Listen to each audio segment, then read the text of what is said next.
Hello, everybody, and welcome back to another AIMBOT. Am I morally bankrupt or them? I hope you're well, and welcome back. If you have been here before, always a pleasure to see everybody. If you're here for the first time, what the heck are we doing here? So AIMBOT is basically a judging of moral situations by going onto Reddit. They have a stream, Am I the a-hole? And they just give situations that they want to know. Do you think I'm the one in the wrong here, or do you think it's the other people that are in the wrong? So we're going to be evaluating them, and I want to know your feedback. Now, morality, as I've said before, is an incredibly complex subject. And I really dislike people trivializing it into, oh, well, this is obviously right and wrong. There's nothing obvious about right and wrong. I think we can always give reasons for why that can be right and wrong. I'll thank you, Pragmatic. Really appreciate it. Absolutely amazing. Thank you so much.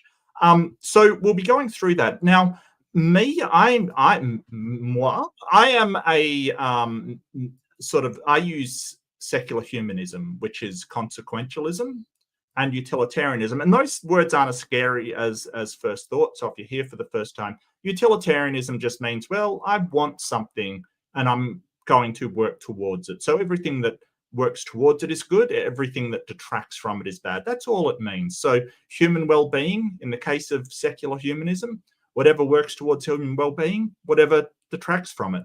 And consequentialism says, hey, let's see the consequences of this by how we judge whether it was good or bad. Now, that's simple consequentialism. It gets a bit more complicated. What we can say, though, is would the reasonable outcome of their actions, so what would reasonably we expect to happen?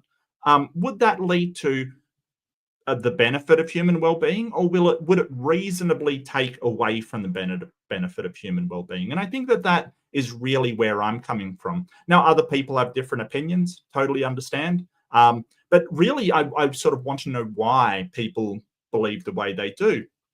And really, I think what's left aside is something called moral compatibility. So if somebody thinks that a God, for instance, has told them that human well-being is important, it's fine. I can get along with that person. We will probably agree on generally everything, what's good for human well-being and what's bad. Maybe there's some small things we disagree, but generally we'll agree. It's when it's just sort of, well, I've got to do what God said in my book that we seem to have problems. Because take, for instance, the Bible. Or let's switch it up. Let's take, for instance, Islam. Not all the things in the Quran are actually good for human well-being. Some are very bad for human well-being. Cutting off the hands of thieves, for instance, is one. Sort of the lower status of women is another. That's bad for the flourishing of society. Women have a lot to contribute, and we're denying ourselves that contribution by doing it. So there's all these things we can go to. But if they're just saying, if a religious person is just saying, hey, I just want to do this because my book says so, at that point, I don't feel like I can have a conversation about having moral compatibility with them. No. Left-handed Jedi. No, that isn't petrichor. Petrichor is the smell after rain. Rain actually hits the soil and activates, I believe it's bacteria in the soil, making it release this scent, and that is petrichor. I don't know what the smell of cut grass is. I got to be honest with you. But really, I think that grass does it as a communication method to say that they are injured. So really what you're smelling is basically the equivalent of the grass screaming. So yeah, Larry, I'm not calling you a psychopath, but you love the smell of grass screaming. Okay, just want to let you know that. Just want to let you know. Yeah, no, I love petrichor. I think I love the word. I love the smell. In Australia, we get it a lot. In fact, I think it was an Australian that coined it, to be honest with you. But yeah, I think that when we're looking for moral compatibility, it's good to understand people's reasoning for doing stuff. If they're saying, hey, I think that humans benefit by this. We can have a discussion about how humans benefit or what's the benefit they get out of it. This whole thing about, well, God says so, or it's in nature of God. Like, I sure, like, you can believe that, but why should I don't think your God is real. Until you can demonstrate that the God actually exists, you're kind of in a bit of a rough position. Yeah, and that's the thing. So, you take the 10 Commandments, for instance. The first commandment, I am the Lord, the Lord your God. You shall have no other gods before me, right? So it's basically, you ought to not have any other gods. Religious exclusionism, basically exclusively that religion.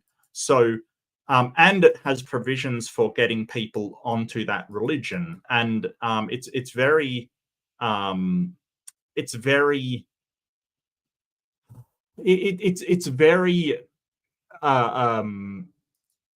sort of obligation ridden. You've got an obligation to follow my religion, and that sort of really conflicts with modern sensibilities, especially sort of Western liberalism, because the whole idea is that you're free to believe or follow whatever religion you want. I think that it really shows that the founding fathers weren't really Christians because they have the First Amendment, freedom of religion. They were really, for the most part, deists, which don't believe that you have to convert other people. It is this singular problem with, I mean, it's not singular. Islam has it as well, that you are supposed to convert people. Now, Islam, interestingly, is a bit more lenient on the religion in a certain way. It will say, hey, people not your religion, that's fine. But they get taxed more. They get a different tax, jizyat, and they get different stuff. They get treated differently, which, again, sort of conflicts with Western sensibilities of egalitarianism and equality. So we've got some problems there, but why we should do that? Why should we treat somebody of a different religion badly? It seems to be more the God wants it that way. Because the God doesn't like competition. The God doesn't, because you're not, and sort of, unless you can show that it's bad for human well-being, well, I'm not interested. Unless you can show that some hell is actually destined for these people, I don't care. And they can't seem to show it. So why should I believe it? No idea. No idea. Anyway, let's get the thing up. Sorry, I'll just get a little organized here. I'm a little bit disorganized today. I was over at Atheist Junior's channel. Really good stuff. If you're not subscribed to Atheist Junior, definitely hit him up. Absolute champ. Try being pagan in the American South. Yeah, no, I'll pass. Thanks. I'll pass. You know what? And I feel very lucky. I am lucky to be in Australia, where if you're not religious, no one even bats an eyelid. It's no one's. Over here, I can't even remember the last time someone asked me what religion I was. No one cares. Like, nobody cares. They just don't care.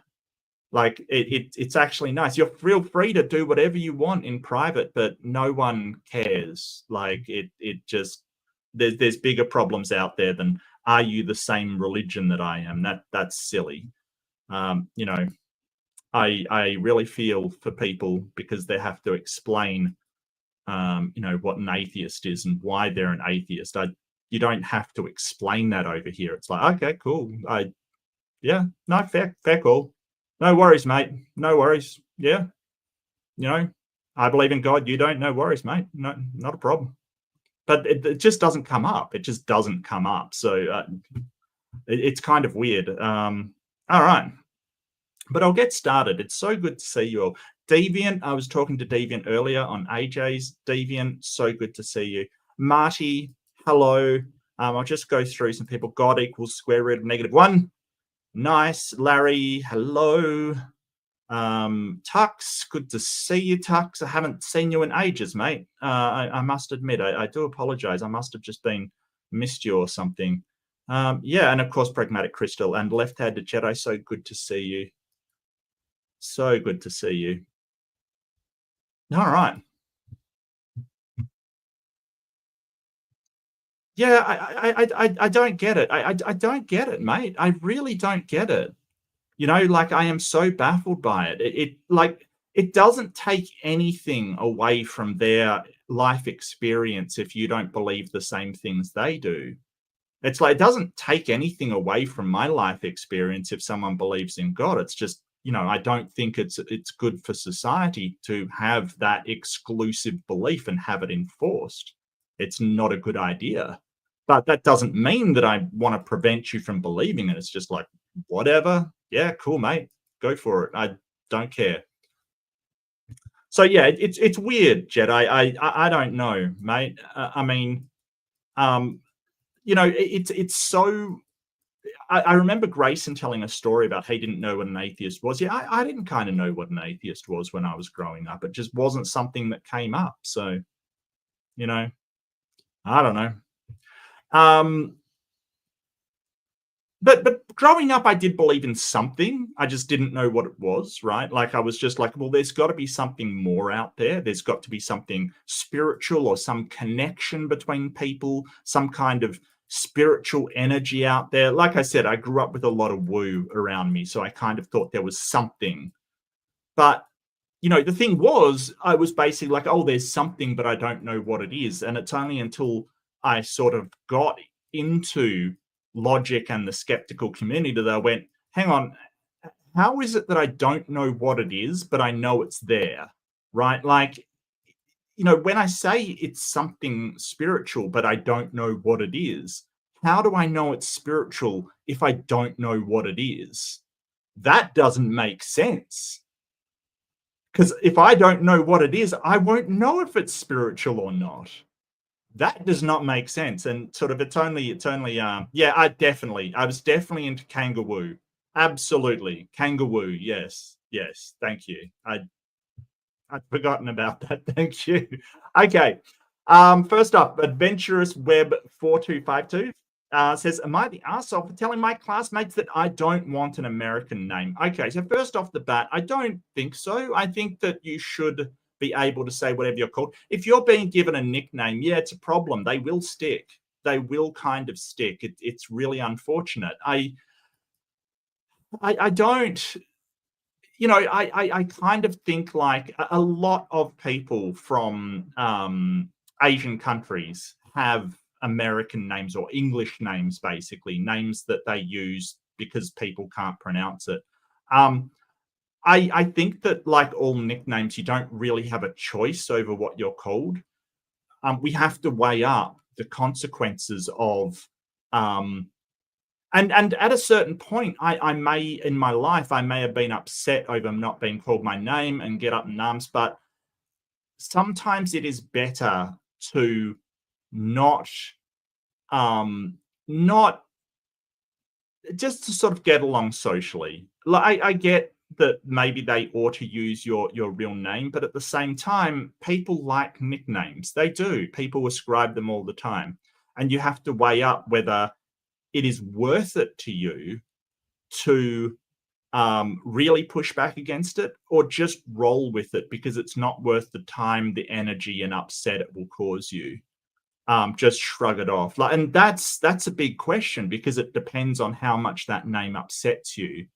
If it's just a little bit, it might not be worth it. If it's a lot, then yeah, it's definitely worth it. Having your boundaries at a certain point where, oh well, what I can tolerate and what I can't tolerate is very important. Um, but I think that if that sort of violates your boundaries and you don't tolerate it, then don't tolerate it. Like I think that you've got to stand by that. But let's get into it, see what happens. So basically, I'm an Irish dude who moved to America for a year or so. And basically, when I introduced myself to my new American classmates, they all decided that my name, okay, um, how do you pronounce that? I don't know how to pronounce that. Serian? Sean? Sirion? Sorion? It isn't the C and S sound.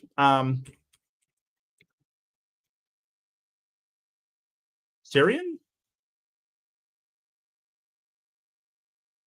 Kieran. Oh, Kieran. Kieran. Kieran. That's not too hard. That's not too hard. I don't get that. That Kieran's not too hard. Kieran, I mean, I've seen it spelt with a Kieran, I think. Kieran. That's fine. I don't. What? That's not a hard name to pronounce. It's Kieran.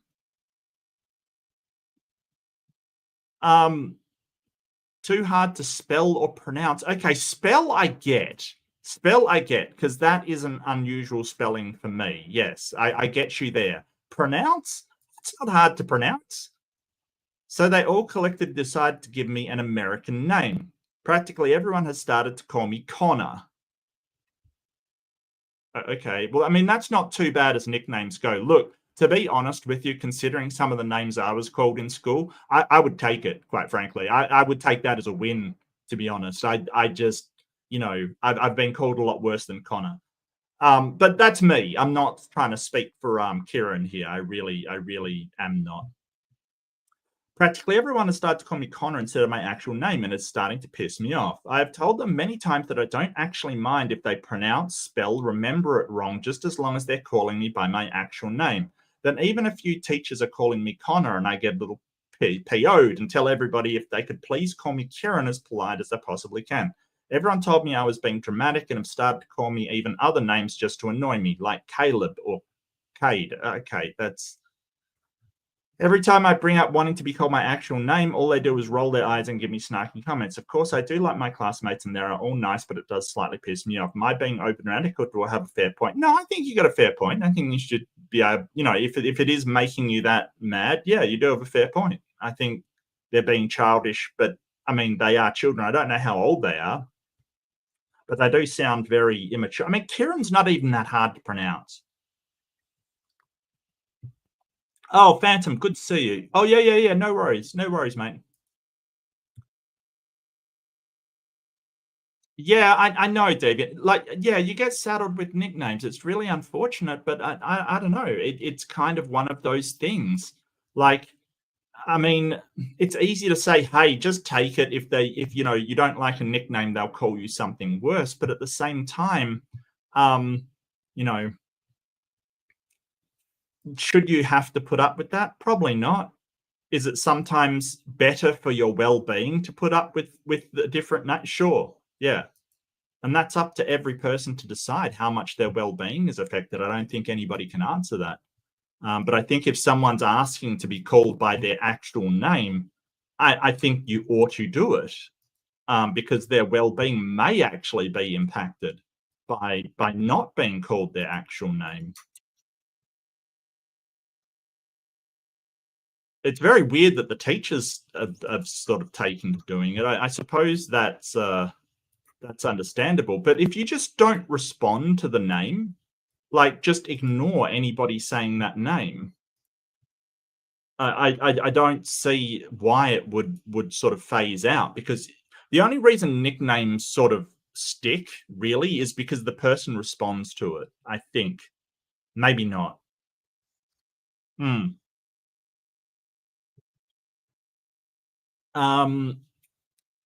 Let's see. Was, you know what? Just to CIARAN? Yeah. Right, for demanding no nickname. I'm just gonna, if you haven't been here before, I do take a poll of each situation. See what you think. You were nicknamed Lucifer in second year. If anyone remembers me, which some absolutely do, they don't remember, just remember Lucifer. Okay, that's interesting. They called me Hawkeye because of the kid knack of finding spotting things. Oh, look, Left-Handed Jedi. They called me Radar because I had big ears, which was unfortunate. But you know, I sort of grew into them, kind of thing. So yeah, but you know, it kind of upsetting. Didn't like it. But you know, the one thing I found is sort of I think that with some kids, and generally kids in general, if you say you don't like something, they'll just do it more. It's really bad. It's sort of very immature, but there you go. Adele DeWitt says, not the arsehole, and they are being ridiculous. The name that I gave my child, and not only did people easily figure it out, but we met lots of other people with the same name as, yeah. Oh, that is the name I gave my child, yeah. No one gets to rename you. There is no such thing as an American name. What they're doing is disrespectful and offensive. People can learn a new name. It's not that hard. Now my daughter has a name that really baffles American because there is a Saimhio in it. She says her name because people ask her to spell it, and she's like, yeah, that's not going to help, but they still learn it. It also opens up lots of cool conversations. When we were in Hawaii, some older ladies asked her about her name. She started explaining Saimhois. How do you pronounce that? Okay, I got to admit, I'm not good on the Irish language. I really am not good on Gaelic. Literally means soften. Oh, was it like a Siobhan or something?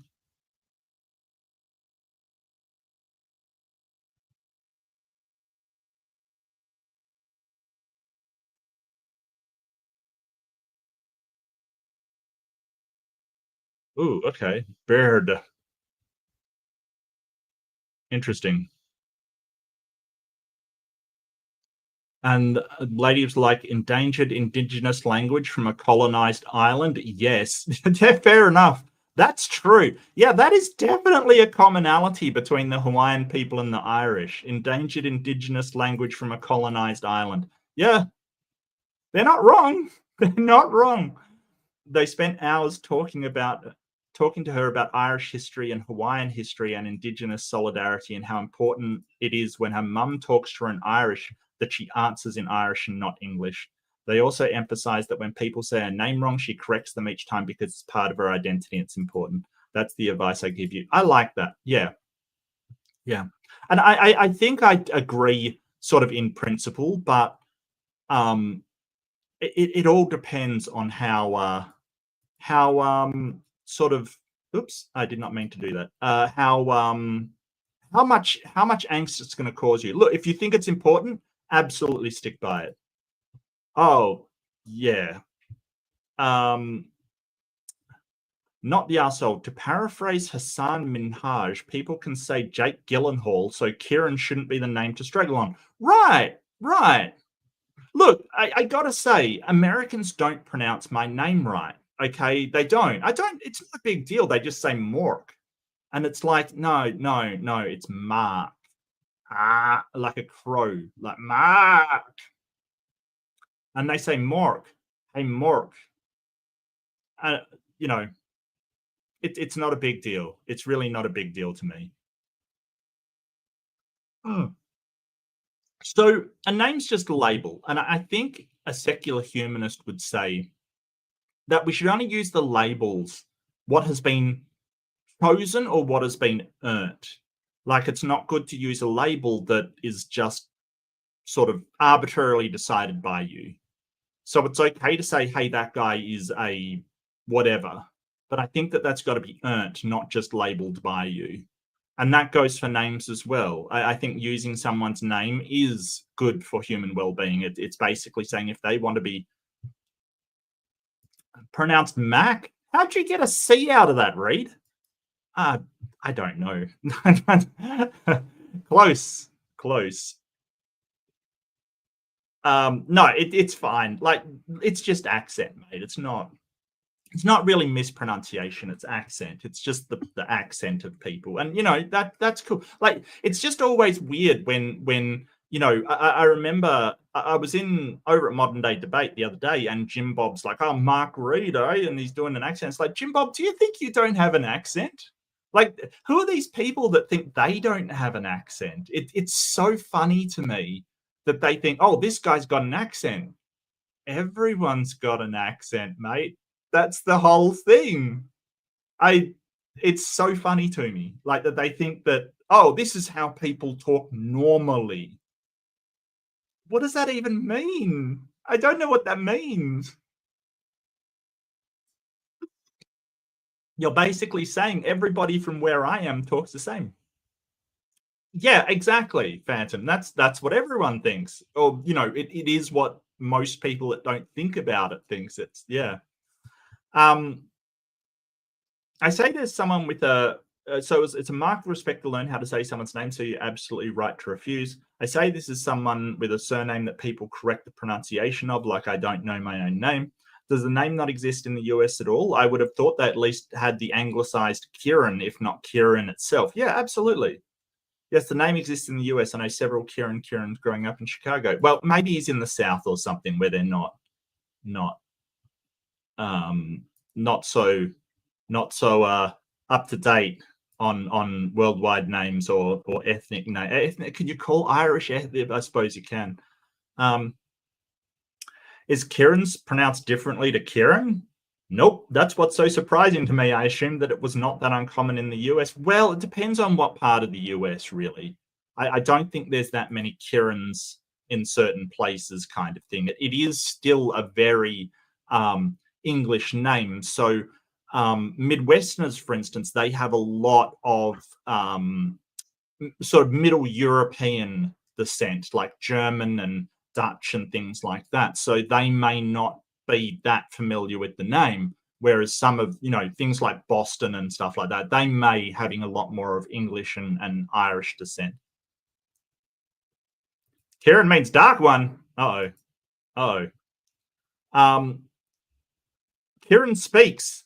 It's not the asshole. Stop answering anyone that doesn't call you by your actual name, including teachers. Yeah, that's what I think. You should just ignore them. When called out on it, say you didn't realize they were talking to you because they didn't use your name. Yes, indeed. Yep, you just ignore any variation. It's not your name. The label and if they want something off of you, they'll start using your name. Not the arsehole. As someone who has an Irish name that is relatively common in the US, I feel you. I was shocked at how often people get it wrong, despite plenty of celebrities having the same first name. Kieran isn't even that hard of one in that it isn't far off pronunciation from what one might guess. Hear it once. Well, I must admit, I didn't guess the pronunciation from the spelling, but once somebody said it, I was fine. Hear it once and you'll get it pretty close. Yeah, absolutely. There are other Irish names where this is not the case. Absolutely, that's true as well. Anyway, no one else gets to change the name for you. Yeah, cool. Yeah, no, I agree with that. What have you got to say, chat? What would you do? Lucky Gaelic is coming back slowly. Yeah, absolutely. I think it's good. I think it's really good.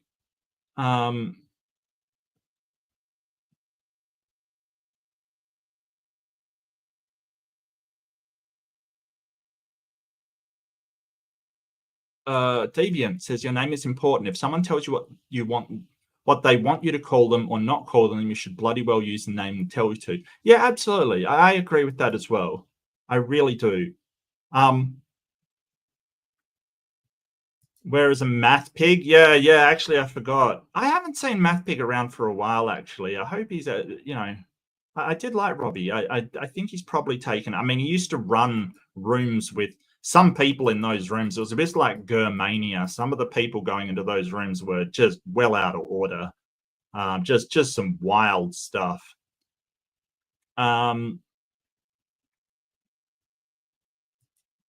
Should a husband throw the first stone at his wife if she leads him away from belief?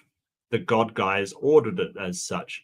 Well, I mean, I guess if you look at Jeebus, he said, like, only he without sin can throw the first stone.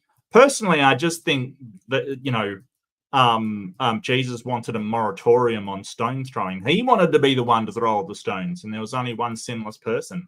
So apparently it's Jesus or nobody, apparently. So, 1 out of 3. Thank you, Deviant. My parents never gave me a name. At 7 months old, my granddad baptized me and they still had no name to give me. So he just went out there and gave me a name. He couldn't perform the baptism without a name. I never felt that was my name. It felt like a sound. And when I heard that sound, I knew people meant me.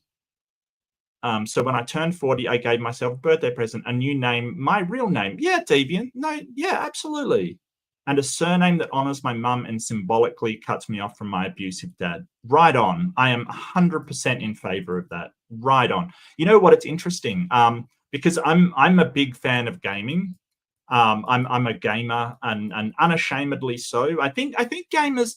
I don't know how you feel about gamers. They've gotten a bad rap over the last thing with, you know, Gamergate and stuff like that, which was really a big misunderstanding from both sides, and absolutely terrible scenario for a number of reasons, and a number of people on both sides just acting terribly. And I think that was orchestrated, I think. Anyway, I'm not going to get into that. But anyway, we have these things called gamer tags. They're generally names we'll use in games, and you'll generally have the same one, you know, again and again, because you're not going to put your real name and then go online with people that you don't know, of all kinds, that can, you know, that generally get angry about stuff. You just don't want to do that. Everybody uses gamer tags. I feel like my gamer name is more me than my actual name, if that makes sense. Like, you know, I remember, I mean, they could say my real name and I thought they were talking about someone else when I'm in sort of a group gamer chat kind of thing. Somebody says Mark and I'm thought, oh, he's talking to somebody else because that's not my name. It's very strange. So, you know, there's a guy I know his real name, but he's Warlord because that's his gamer tag is Warlord. Mine is Vector Slide. I got that randomly one day when I was very young, and I found this article on a vector slide rule. It's something they use in physics before calculators to calculate vectors of trajectory. And I thought it was really cool when I was young. And so I've used it ever since. And yeah, I mean, there's a guy, Warlord. There was another guy, Backwards, that I used to hang out with. You know, just these tags that we use, and that's who they were to me. So names are not as significant as people attribute them to. There's a lot of significance placed on them, you know, your lineage and stuff like that. But I don't think that's really important to the substance of the person's character. Yeah, absolutely. If there's any gamer tags, you know, drop them in. Drop them in, absolutely. Oh, Phantom X11 is Phantom X11. Makes sense. I like it. Consistent. I like it. Larry's gamer tag was Chodicus Maximus. Okay. Yeah, hey man, everybody likes a good gamer tag. Reed's was Metastatic Karma. Yahooligans was Yahooligan. I know that already. I hit the like button. What did you do today? Thank you so much, Yahooligan. 16 months, really?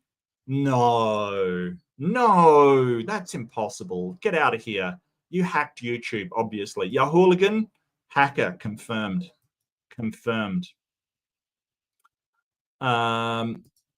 We've got Rembrandt used to use the game guy, kills them all dead. Nice. My main one was Meow. I like it. I do like it. Call of Cthulhu. I love it. I really do. You got to appreciate a good gamer tag, right? Like, it's always a good thing to look up and see somebody who's a Meowlothep, you know, like, yeah. Oh, dear. Oh, man.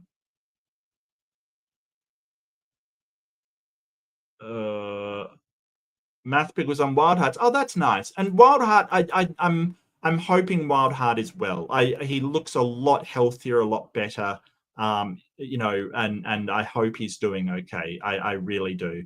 That, you know, Wildheart's had a hard time, and we got to, you know, support him. He's doing really well. I'm really hoping he's good. Your stepdad's is a huge organ. Yeah, no, that's great. That's great. I would imagine that would get picked up by the profanity filters occasionally, but you know.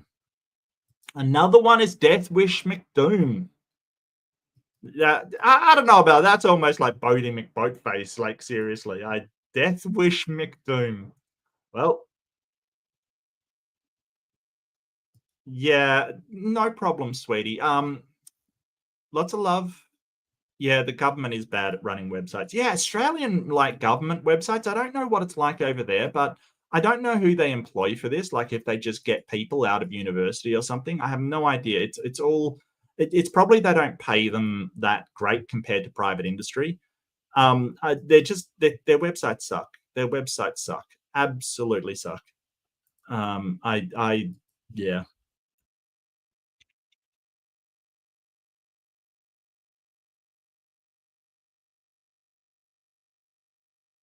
nice.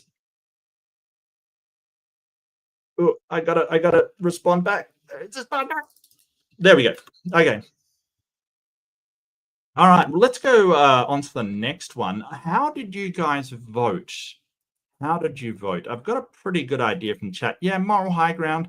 So a bit of a sort of tie between fine and sucks, and the moral high ground is that yeah, I think he ought to have his name used, and he definitely ought to stand up for it if that's important to him. I think a lot of this stuff is just what's important to you. But I like to use if it is too draining, um yeah, Deviant. It's just wholesome and good, and it's good because he is a really nice guy. He's a really nice guy, and sort of um, illness is illness. It doesn't matter what it is. It doesn't matter what it is. Illness is illness, and seeing anybody get better is wonderful. Yeah, I really like Wildheart. He's a very very good guy. But we can weigh up whether the juice is worth the squeeze. Basically, can we reasonably expect this to drain you? If it's too much, I get it. I get it. Like seriously, but that's all dependent on how people feel. You know. Next one from Blue. Okay, I can't pronounce anything today, and this is not even Irish. Balloonimus. Balloonimus is the Balloonimus. Okay. Am I the a-hole for refusing to pay my friend $60 that I owe him? Well, yeah, kind of. If you agreed to pay him within a certain time frame, then yes, I think so. If he's just arbitrarily saying, "Hey, you said you'd pay it back, and I need it now," like he's changed the terms of the loan or whatever, then maybe not. Like if you don't have it because he hasn't given you enough time. Um, I don't know what the initial conditions are. So maybe, yeah, at first blush, maybe. If you're refusing to pay him $60 you owe it all, definitely. Definitely. Interesting. All right, I'm gonna upvote just over money. I, 30 male, and my close friend Jake, 29 male, have been close for years. Over the years, I've lent Jake money so many times. I'm talking $50 here for gas, $100 there during a trip, even once $300 when he needed to buy an emergency PS5. Yeah, I'm not sure that's an emergency, but I get what you mean. Like, yeah. I never really kept track because I trusted him. He paid me back some of it over time, but he still owes me a decent chunk, which I've never bugged him about. He would occasionally gift me skins in the games we play and attempt to balance the books, which is fair. I guess so. Yeah, he's doing what he can. A few weeks ago, Jake covered my $60 when I left my wallet at home during a group dinner. I told him I'd get him back, but life got busy and I totally forgot. A few days ago, he's texted me, "Can you send me that $60 from dinner?" I apologized for forgetting and said I'd send it that night, to which he replied, "I shouldn't have to chase you for this, Matt." Yeah, okay, dude, what the hell? Yeah, that's a bit annoying. I get you. Okay. Um, so this is hypocritical, right? This is really hypocritical. He basically doesn't follow up on his debts, but he expects you to follow up on yours. That's hypocritical, sure. Hypocrisy is one of those things that there is actually a logical fallacy for this. The logical fallacy is the tu quo que fallacy. Just because someone's doing something as well doesn't make it right for you to do it. Okay. I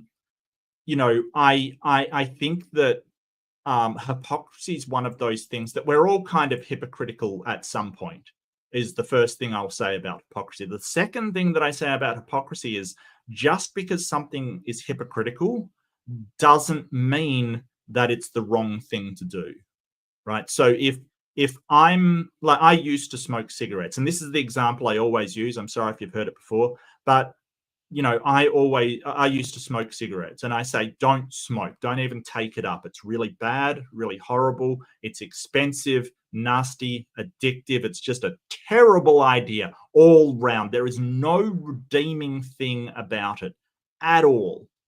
That's hypocritical because I did it myself. It's good advice, right? Just because it's hypocritical doesn't mean it's bad advice. That's kind of this one is kind of, yeah, annoying because you're basically like, well, I don't chase you for it. I've got a funny feeling his friend, if this happened to me, I'd be wondering what is it that's causing him to react this way. Like, is he in debt? Is he got somebody hassling him for money? Is there a problem? Because they're, you know, people don't just do this if they've got no problems. Is he having financial issues is what my next question would be. That rubbed me the wrong way. I didn't say anything in the moment, but it really started to bug me. Yeah, so there's a problem. There's a problem. Okay, because you didn't say anything at the time, so he just thinks it's nothing. And then you know, sort of, I thought about all the times I've lent him money and how I never pressured him to pay me back. I've never once sent him a passive-aggressive text or made him feel bad about it. Yeah, I get you. I get you. So I didn't send the money right away and instead told him, look, I get that I owe you $60 and I'll pay you back, but let's not pretend this is some one-sided thing. You still owe me hundreds and I've never hounded you about it. Okay. So I think that what these two are doing is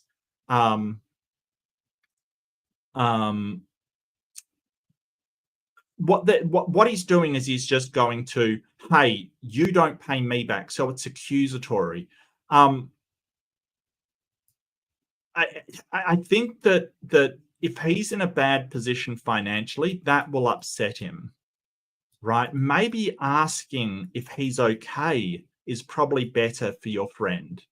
Like, are you okay? Is everything okay? Are you in some trouble, or, you know, is there anything I can help with?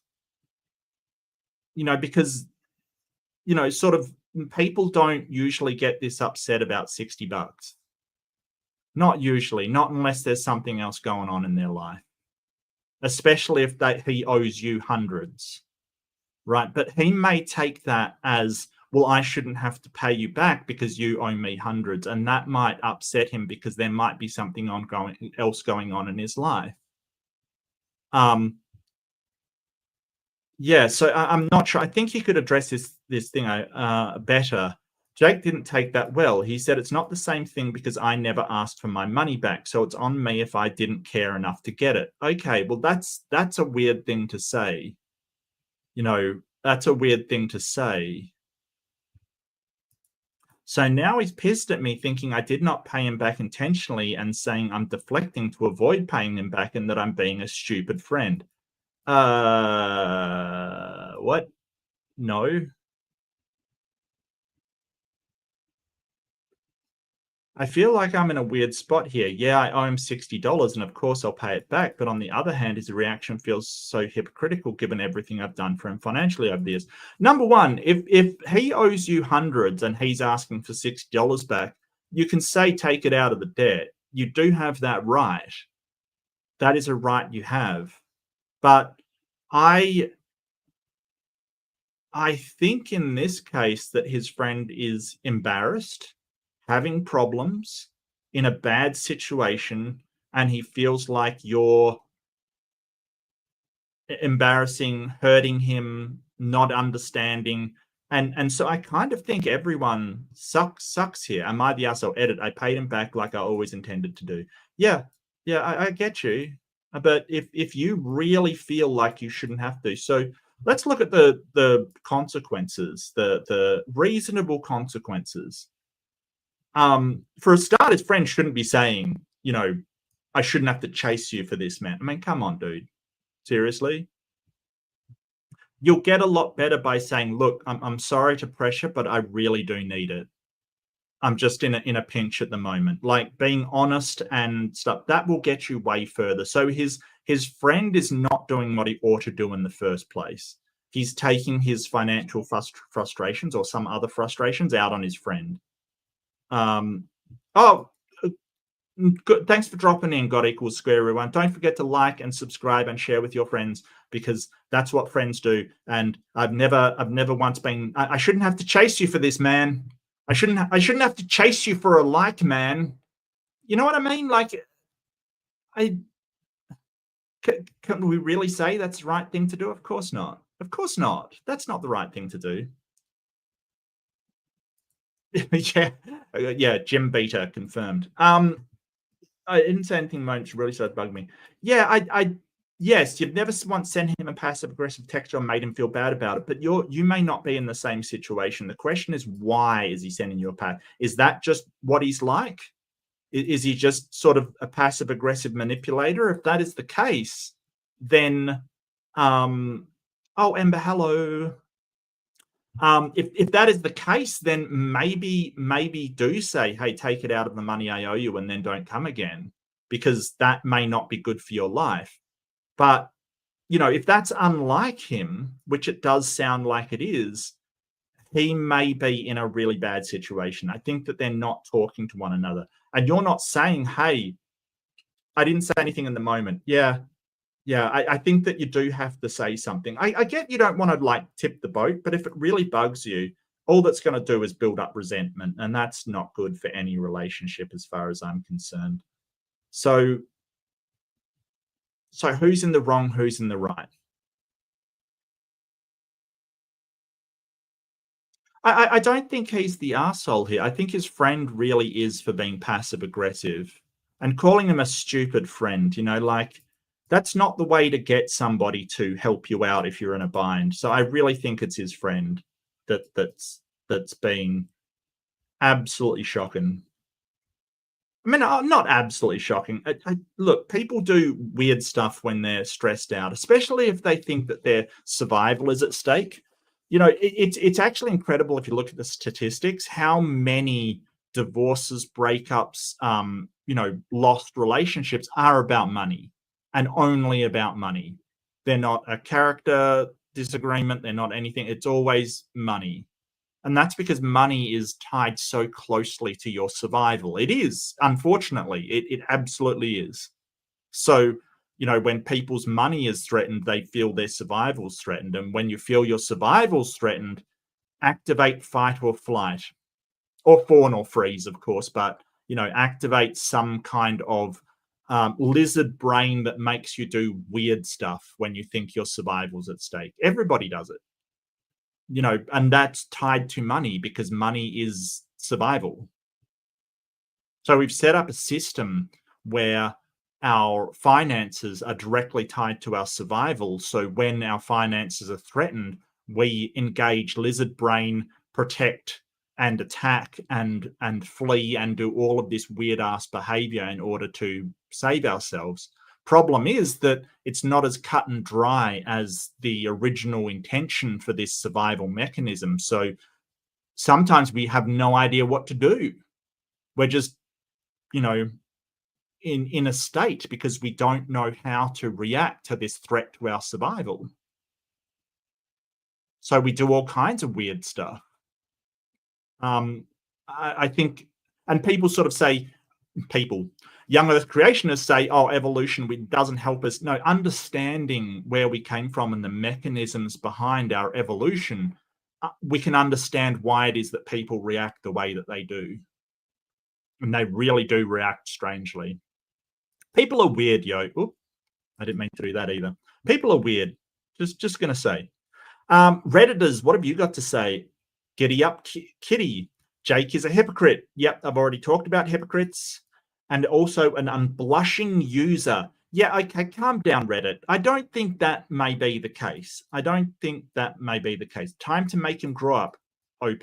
Send a new text. Hey, Jake, this whole thing is leaving a bad taste in my mouth. We both know that you owe me way more than 60. I haven't been hounding you for it, but that doesn't change the fact that you borrowed the money. You said you'd pay it back and you owe me. It's been bugging me for quite a while. My best calculation of the total you owe me is 450. I've talked to a couple of folks and I'm going to take their advice here. I'm setting off my $6 debt against your 450, so now you owe me 390. And just so things don't get any weirder they are right now, please understand I can't lend you any more money until that 390 is paid off. Not the asshole putting an end to the bleed. OP. Yeah, I mean it depends. If you're it depends if that thing is important to you or not. Like if he's in a sound financial position, he might not mind helping his friends. Look, here's the thing, that when people, and they've studied and talked to people in palliative care. Now, palliative care is a depressing topic, right? Like, so people basically facing the end of their lives, they're dying, and there is no, they have a terminal disease or a terminal condition, and palliative care is to make people comfortable so they can pass in relative comfort, and which is a good thing, right? There's nothing wrong with palliative care. It's necessary. It's humane. It's something we have to do. And look, anybody that works in palliative care, my hat's off to you if I was wearing one. I have all the admiration in the world for someone that works in palliative care, because that's a hard job. Okay, helping people pass is a hard job. So, kudos to you people that work in palliative care. But when they survey these people, we can learn from surveying them what's important when people are at the end of their lives. It's not a nice subject, but we can learn. Yeah, I'm with you, Rembrandt. I couldn't do that job either. And when they survey them, they don't hear, oh, I wish I had more money. I wish I worked harder. I wish I, was higher up in the company or anything like that. It's I wish I spent more time with my family. I wish I did things for myself more. I wish I spent more time, seeing my friends. I all of this kind of stuff comes up. So I think we can take something significant from that when you are sort of looking back on things you regret, most people regret not having time with people, like just all kinds of people. So it may be worth it, as long as it's not getting ridiculous. Someone being less financially secure than me, I wouldn't mind, really. I can't say that I would mind generally if someone was less. I mean, don't get me wrong, I'm not going to put myself in financial jeopardy to help somebody else. I can't do that. That's my survival as well. But at the same time, it's not like, if somebody owes me this money, I'm not going to get upset if they it's only a small amount. It doesn't put me in jeopardy and they don't pay it back. I'm not going to get upset about that. There's more important things in life than quibbling over $60, quite frankly. Much more important things in life. And sometimes friends are that. And I don't think he's taking advantage of him. Maybe he is. I don't know. The only person that can answer that is the two in the situation. I don't think there's any time we can tell, which is why I kind of dislike Redditors just going, oh, he's a leech and he's a bleeder, and it's, come on, dude, you don't know their relationship. You've got no idea. When I was a lot poorer and younger and a lot poorer, I had a friend who would shout me all kinds of things. And I always said, look, I'll pay you back. And he said, if I wanted paying back, I would ask for it. And I don't. So don't worry about it. It's just, I kind of see it as pay it forward. Pay it forward. We've been our friends over 10 years, moved to a different country for higher education and really close to each other's families. So I'd like to think so, yes. Oh yeah, this is thing. Not the arsehole. I'd be furious at his dig. Even before the dig, I was on your side, but that pushed it way over the edge. Are you sure this is a friendship worth maintaining? We've been friends for over 10 years, moved to a different country for higher education, really close to each other's families. Well, that doesn't mean necessarily that it's worth, like, is your relationship worth it to you? Like, it doesn't matter. Like, just sort of, so I see a couple of problems here. Like, friends for over 10 years, that doesn't necessarily mean they're a friend worth saving. Move to a different country for higher education, that doesn't necessarily mean it's a friend. And because your families are close, like, it doesn't get to the crux of the issue for me. Does anybody else reply to this? Because, like, that doesn't get to the you're so not the asshole. Yeah. Friendship isn't based on the amount of time you've known someone, based on the relationship. Is the friendship worth saving? Tries a pros and cons list. That's a good idea. I like that. A pros and cons list, yes. Seeing it written out to help a decision. This guy sounds like he sucks. I don't think so. I think he's just, yeah, I don't know. I think he's just in a financial pinch and he's sort of taking it out on his friend, which isn't great either. Don't get me wrong. What did I do? I did something wrong. I definitely did something wrong. I'll figure it out. Hold on, chat. I'm not as useless as I seem at first glance.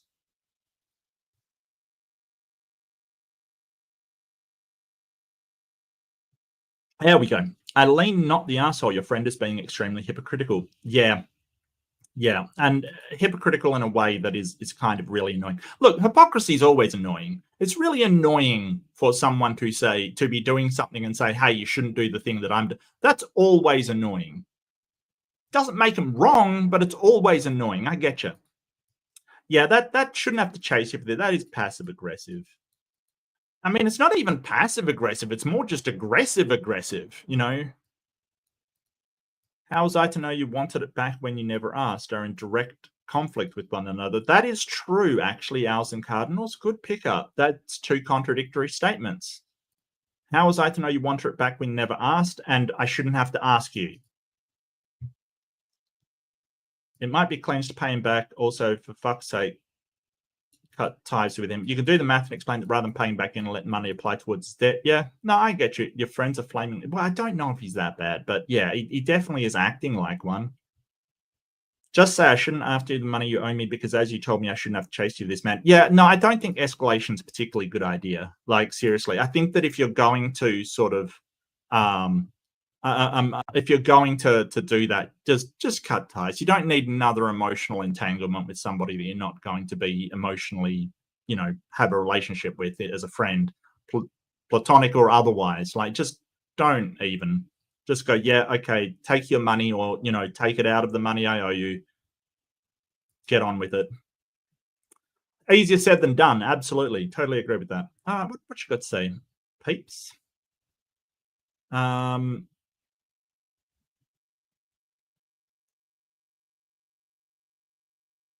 The toddler argument for God. Yeah. I think the transcendental is probably the weakest in my opinion. That's basically just saying, if you're unfamiliar with it, it's basically saying, hey, there's something transcendental like morality or the laws of logic or math or microchich that transcends things. So if that exists, then God exists. That's basically it. It's just a big, it really is. It's not even a non-starter. It's a terrible argument. Deviant Outcast says you should always pay your debts. If you don't, that's stealing. Yeah, I mean, I hear you, but if you try to pay someone back and they refuse to take it, I don't know what you're supposed to do, Deviant. Like, seriously. At that point, it's more a gift than a debt. I don't know how else to say that. If you don't, that's stealing. It would be better if, when the $60 was borrowed, they had to come to an agreement that the money was retracted from the overall debt. Yeah, at the time. Yeah, I know. Yeah, I think at the time, there's sort of an inclination for people that are friends to go, oh, we don't need some sort of formal agreement because we're friends. And it's sort of, so they just go, oh, okay, I'll just borrow. Yeah, can you shout me this $60 kind of thing? Yeah, sure, no worries. And they don't discuss it at all. And it may be a mistake. You may very well be right. It may be that you are way better with that kind of thing than the rest of us, because you probably should go, hey, do you want me to pay this back, and by when and how? At the time would be a really, really good thing. I don't disagree with you, Deviant. It's just a lot of us don't think about that at the time. Ember says, same with my kids. I tell them, yes, I smoked. I'm telling you that you do not want a chemical having control over your life because it starts to suck. Oh boy, yeah, absolutely. And it is so rough to get away. Like it is so not worth it. Just take it from me. Reed says, personally, I think you agree to pay someone back. You should uphold your promise as best you can. To me, that's about personal honor. It's my promise to keep. That matters to me more than theirs. Yeah, that's true. That's true. Like personal responsibility. But, I've been in situations where I have desperately needed somebody to pay me back. And at that point, it's not about their honor. It's about, really, really needing the money that they owe me. And they said that they would pay me back. That's what it becomes. But I wouldn't lend to them anymore. No, that's fair. That's fair. That's establishing a boundary, which I think is perfectly healthy. If you do have somebody not pay you back, I think you should be well within your rights to say, hey, listen, look, I didn't get paid back last time I lent you something. So sorry, my policy states I can't lend you anything, or, I can't, I'm sorry. I can't do that. Maya, so good to see you.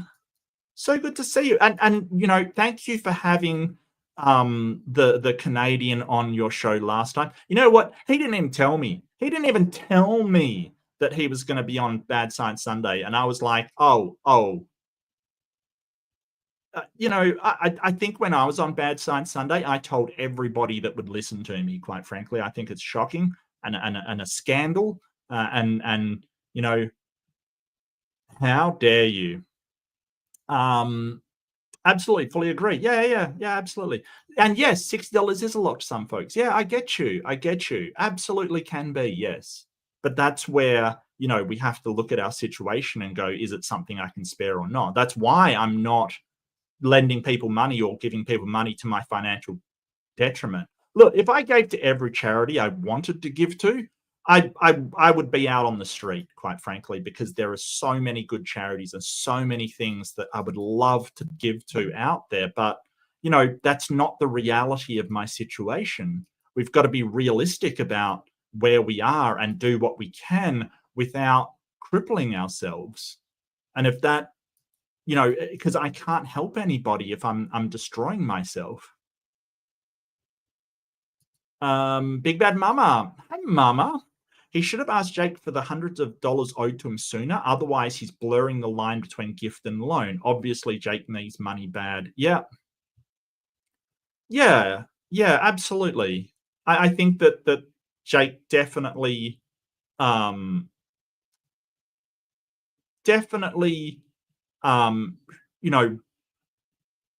is having problems. So what, you think everybody sucks? Maybe, yeah.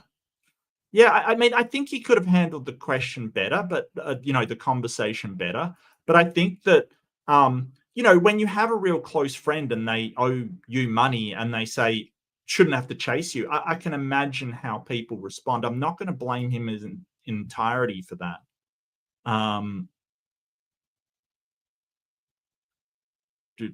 Let's see. The Orange Idiot. Yeah, I know what you're talking to. We have President Karen now. Oh, boy.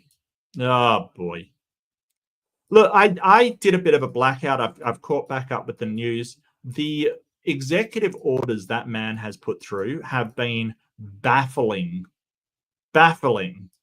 He basically said that the sex of somebody is decided at conception when there's no gametes. So technically everybody is now female in America, which is just so funny that did they even consult with the biologist? or anybody that understands gender and sex? Like, did they consult with anybody before writing that? So dumb. So dumb. You've got to laugh because you can't make this stuff up. You can't make this stuff up.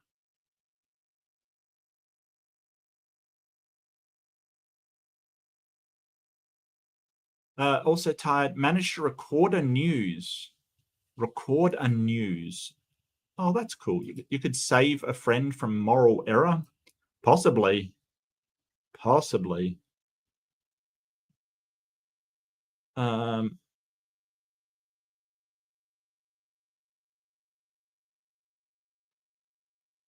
am going to send you a link on someone's Discord. It's really cool if you like music sports, sometimes other events. And don't forget the Vector, the Interrobang Discord for Mark Reed Atheism is up and running. If you're not there, you are an oblong thing. All right. You absolutely are. And I stole that joke from Terry Pratchett. So yeah. I was talking about Terry Pratchett. I think it was the shaken fist. I was talking about Terry Pratchett. What a guy. Materialism distorts value. Well, it just prioritizes value in sort of material things, and everything that people get joy out of isn't really the material things. Are a means to an end. It's the means to enjoy things. I don't think it's the actual, even if it is something like, going to a restaurant and eating, it's more it's a catalyst for the experience rather than the thing that itself. So I think that it doesn't distort value, it just places that value. We can value anything we want. It's fine. It's just, we've currently constructed a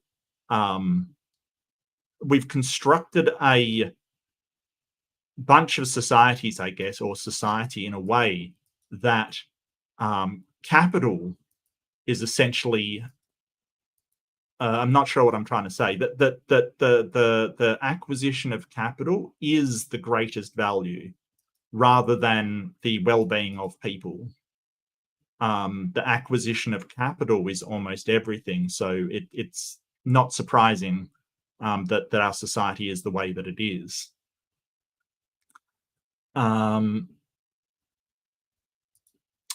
My philosophy is always to give others the benefit of doubt and assume their best intentions, and the facts make it impossible. Well, I mean, I think there's sort of a reasonable middle ground. I don't think it has to be impossible that they're doing the wrong thing. I think there's definitely, what's that quote that, like, with all things being equal, what is it? The thing that always assume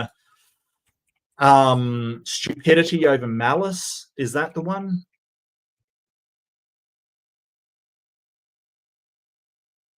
Hanlon's razor. Yes. Never attribute to malice that which is adequately explained by stupidity. Yeah. I mean, there is that. Yeah, absolutely. But I don't think you have to get to impossibility of them being stupid. I think that just a reasonable level, beyond a reasonable doubt, I think is fine.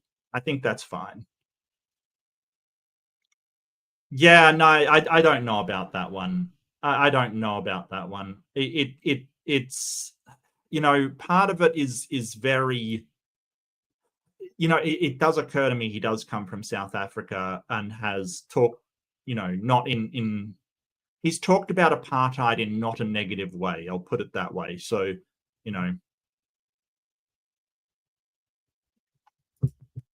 So Left-Handed Jedi said, it sounds to the friend has a history of struggling with either making money or holding on to it. That reaction is kind of knee-jerk to me and unacceptable. Yeah, I get you. Absolutely. And I'm certainly not saying that, he's blameless. I think that him saying stuff like that is horrible. It isn't his friend's fault that he's in whatever straits he's in. However, being a friend to somebody, instead of, well, you owe me money as well, we could say, hey, let's look at getting you a budget. Let's look at getting you in contact with somebody who can help you, sort of manage financially. Look, I am so bad with that stuff, and I know I am. I don't pretend to be a financial mastermind. I go to somebody to tell me what to do because for some reason, I think there's a tendency for us to go, well, I'm going to take care of my own finances because it's mine and I can do it myself. What other area do we expect ourselves to do that when we haven't been trained, haven't been, in that situation? Like, what other areas do we do that in? I don't go, hey, I'm not a mechanic, but I'm just going to do my own car and do everything myself. Now, if you're very skilled at it, sure, but I don't know how to do that. And I'll be honest with myself, I don't know how to do that. So, I go see somebody that does, because I'm not, and I wouldn't say I'm not able, but I just, I haven't that skill. I don't have that skill set. Greetings, Purple. Greetings. How are you? So good to see you. Deviant says, Mark, at that point it would be a gift or a debt transferred to a gift, and when it's a gift, it's not stealing to not pay back, and that's giving a gift, which is a whole other ordeal, as we know. Yes, absolutely. Phantom, lol, Mark thinks Trump consults with people. Well, look, okay, Phantom, you've got a good point. Okay, you've got a good point. But look, from watching him signing those executive orders, he didn't even know what they were, right? He was going, what is this? Oh, that's to do that. And he's like, oh, that's really important. Like, he's got no idea what he's signing. He's got no idea. I mean, some of them he knows, but some of them he doesn't, which is worrying, because it means some people, Project 2025, is handing him things that they've dreamt up and saying, here, sign this. It's for immigration or whatever. And that's more worrying than him doing it himself.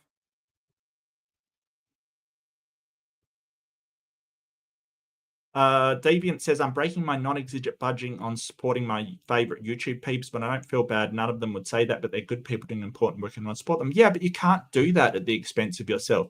Like, I was doing that and I had to roll back, and I probably will give a bit here and there, but I was sort of going nuts and I had to rein myself in, because it's just, you've got a budget to stick to and you can allocate money for that, but you shouldn't be going outside your budget. It's not good. It's not good for your well-being. It isn't. Because even if you manage to get by, it's still going to stress you the F out. So, we got to look at mental well-being as well. You've been posting something. Yeah, absolutely. Yeah, no, so Andrew has been posting some art there, really good stuff. Jess actually posted some of miniature scenes that she does, really awesome. Actually, there's so many more talented people around me than me.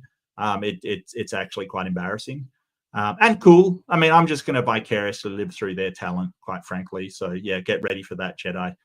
It's really cool to see. I always love people being passionate about their art, or a science or something like that. I always love to see it. It's just wonderful. They issued executive order word that way to try and sneak in some anti-abortion stuff. But what's worse is that the article Trump claims to draw for authority from is the code of ethics. Oh,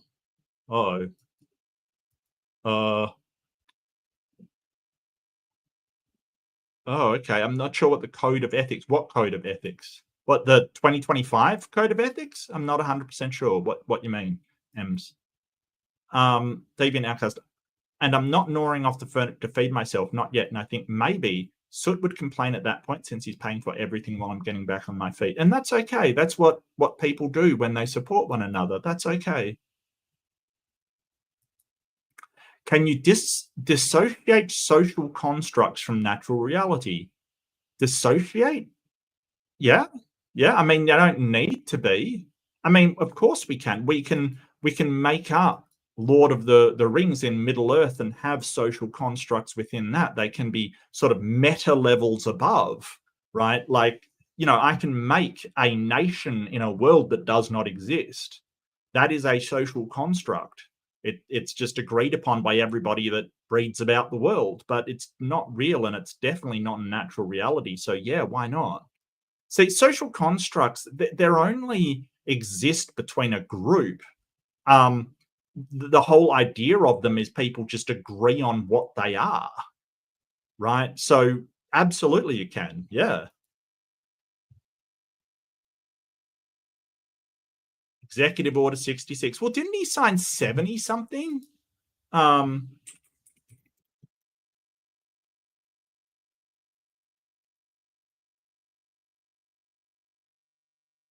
many?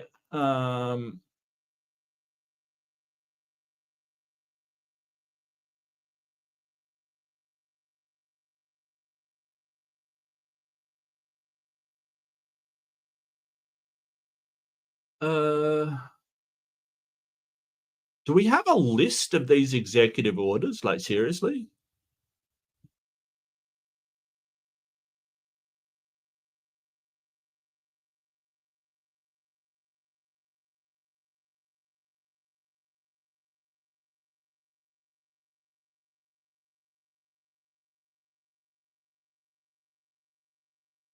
Does anyone know how many were signed on the first day?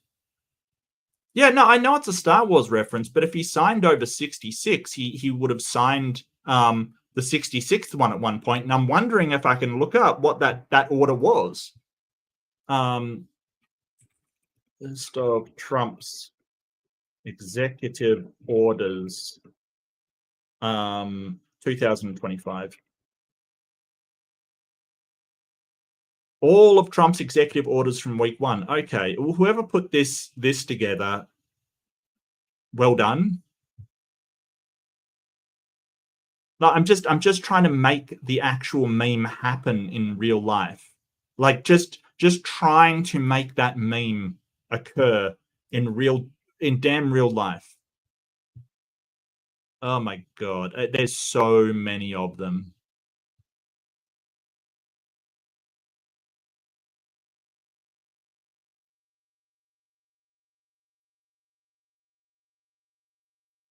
$37?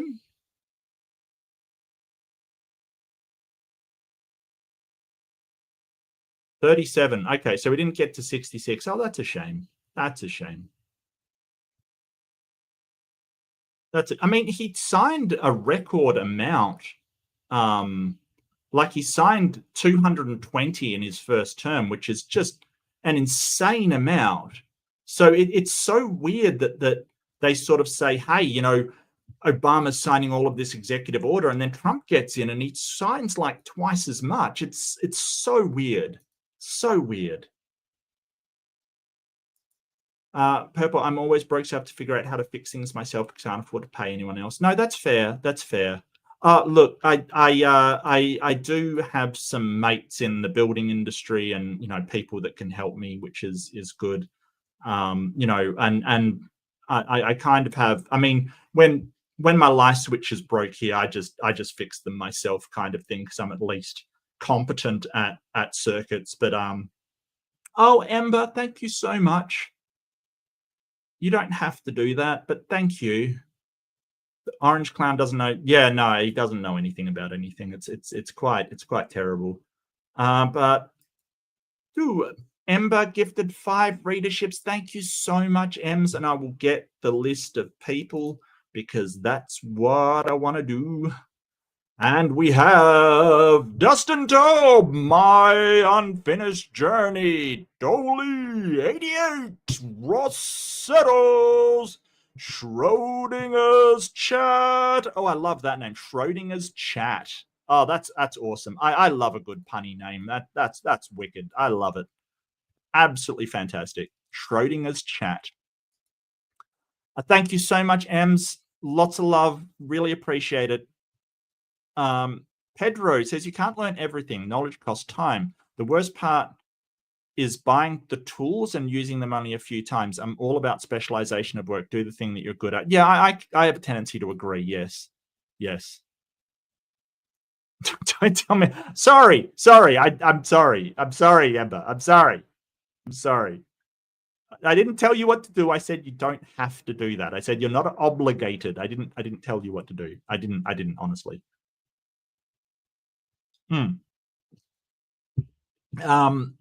Like to know what I'm doing when I do it, and I do what I do because I wouldn't know what to do when I'm not doing it. That's very convoluted and hard to read out, but probably true.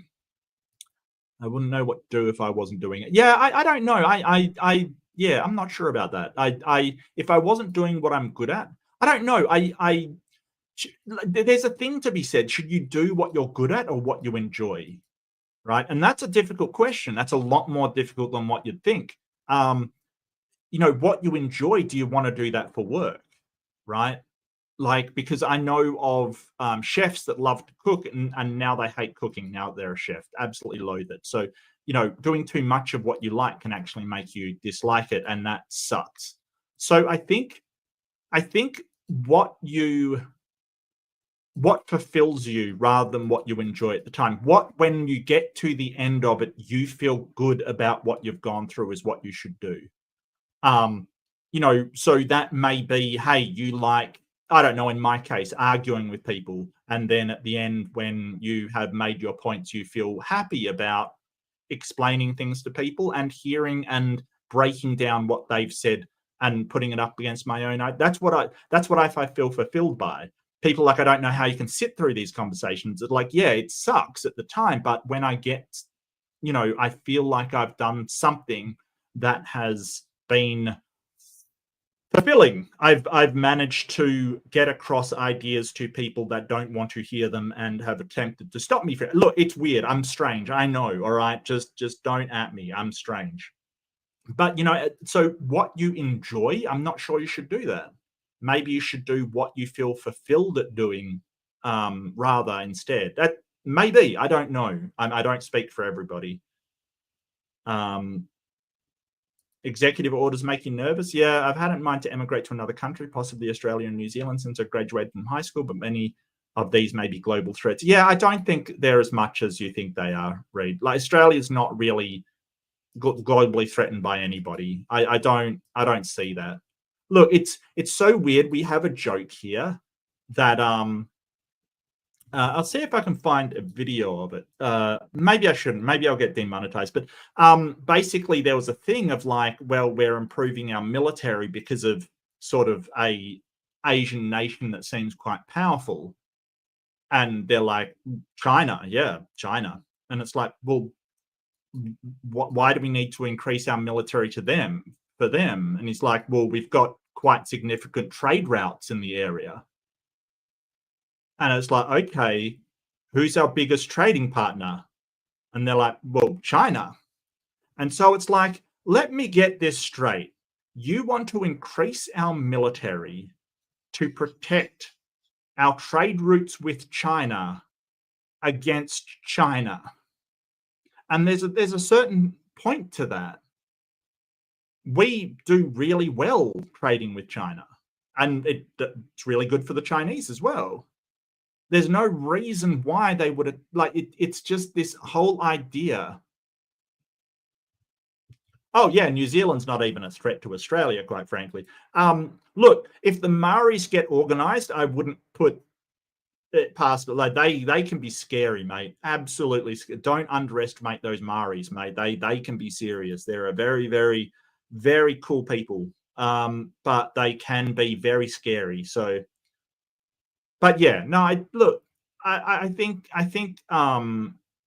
America might tell Australia that it needs us to be its sort of hand in the area and be more of a military strategic military arm of America.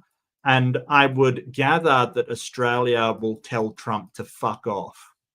That's essentially what I would probably get out of that.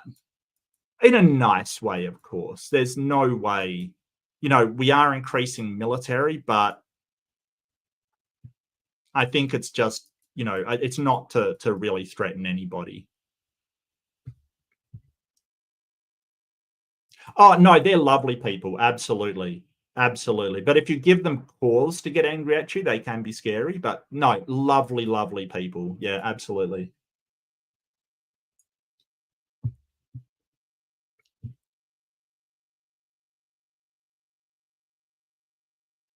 I'm really worried about how Trump will handle bungle foreign policy regarding Ukraine. Oh, look, he's probably going to leave Ukraine to be by itself. But, sorry, Larry, you got to say goodnight. All right, take care, mate. Take care. Yeah, so Ukraine, right? So one thing Biden did before he left office is get through all as much aid as possible to Ukraine. So even if Trump says, okay, well, we're not going to support Ukraine, they're still going to, as long as they can just hold out, they still should be okay, because Biden actually went ahead and got as much aid as he possibly could to them in his last sort of days, which is an amazing move. Not so amazing was Biden basically pardoning his entire family for whatever they did for the rest of their lives. That's not cool, bro. But the Ukraine thing is something he did well on. So Purple says, for 40 years, I made my living doing home repairs, gave me the excuse to accumulate very large tool collection, got a lot of jobs by bluffing, then going to the library on how to learn it. Hey, that's cool.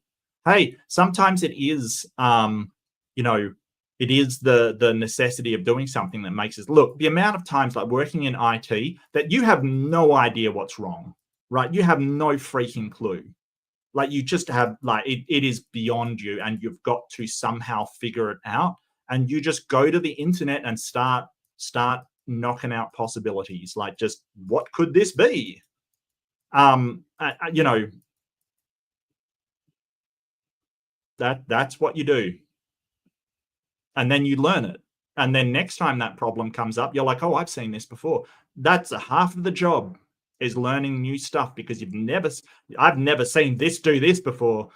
What the hell? That is half of the job. So I totally get it. I would hate for one of my favorite hobbies to become a job. Sucks all the joy I have to depend on it to pay bills. That would stress me out. Yeah, no, there's something to be said about that. But there's also something to be said about not working in a job you hate, what it is that you're doing anyway. I think that sort of getting to the end of it and feeling satisfaction is really what you're after. Not the enjoyment at the time, but the satisfaction in doing what you do. I think there is something to be said for that.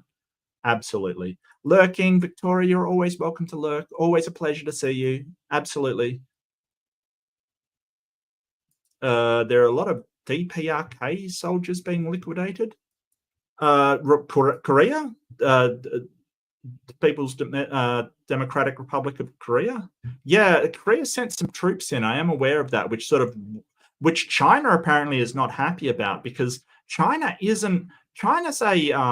a trading partner with Russia, but it's not really a military ally. So I don't think China's particularly pleased about that. But I don't think it. I mean, I suppose you could see a scenario where it escalates, China being Korea's ally, but I don't think so. China definitely, I don't think they want into this at all.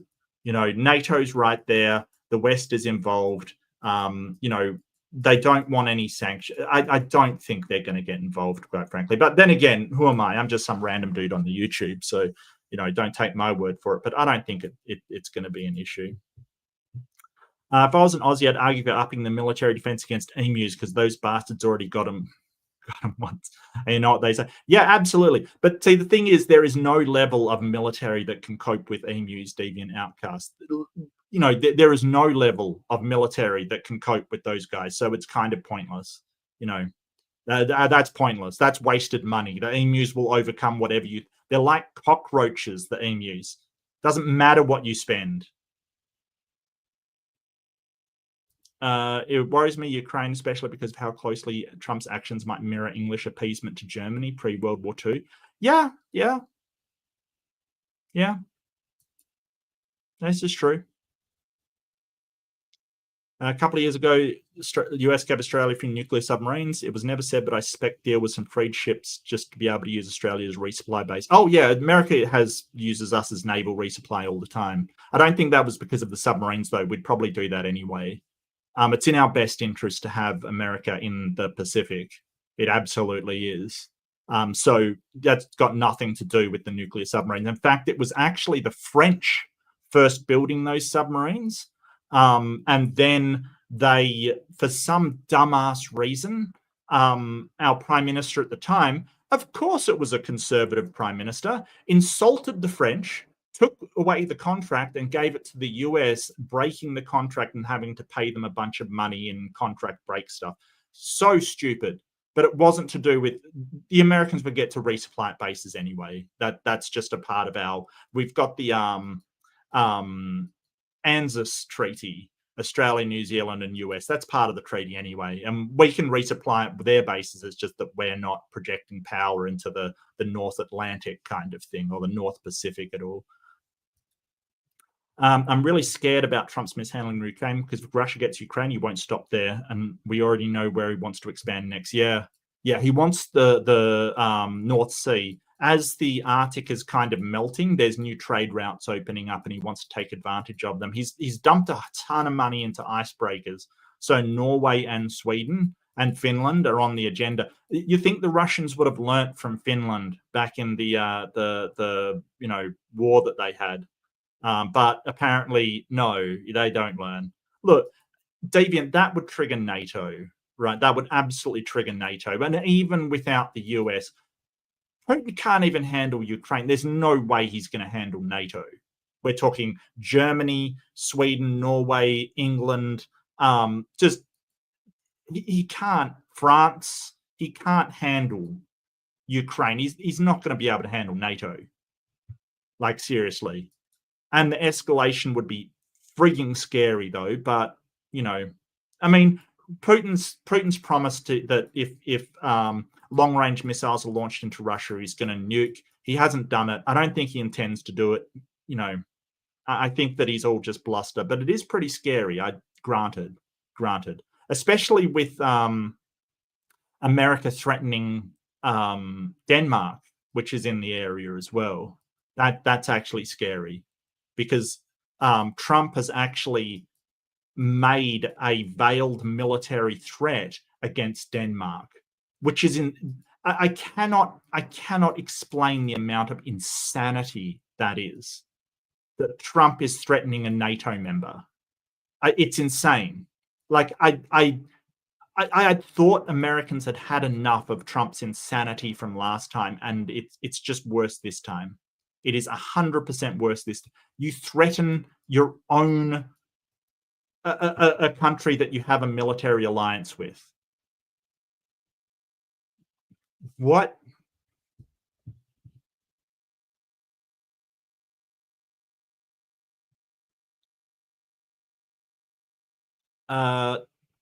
World's biggest. Well, yeah. So if Trump writes in going, "Am I the arsehole?" the answer is yes.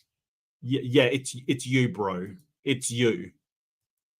I mean, Democrats aren't blameless either, but you're the arsehole. Russian ships have been breaking underwater cables. So, yeah, I'm not 100% sure. I would, there's going to be hell to pay if they are.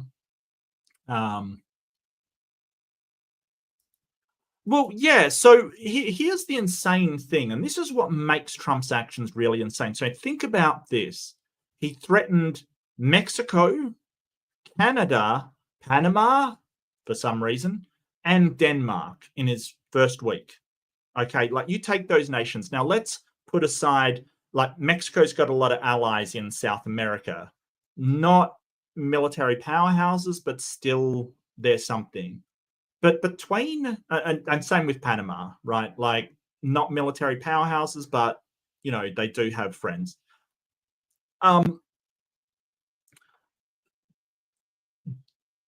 So if you threaten Canada, you're threatening the Commonwealth. Okay, like, you may not understand this. The Commonwealth countries are pretty diverse around the world. It's England, of course, being the start of it, Ireland, and the United Kingdom, essentially. But you've also got places like India, Australia, Canada, New Zealand. You've got actually a lot of countries under the Commonwealth. There's some African countries as well.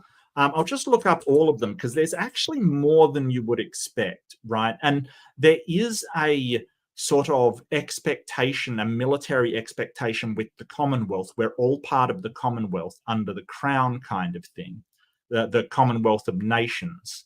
56 member states, yeah, so it includes South Africa, Papua New Guinea, actually that's East Timor right there. But yeah, a lot of African nations as well. So there's a lot of them. And then you're threatening Denmark, which is part of NATO, which is another bunch of countries you just would not want to mess with. So, like, to do this is, I don't know if Trump's goal is to alienate the entire world from the US. I don't know. But wow.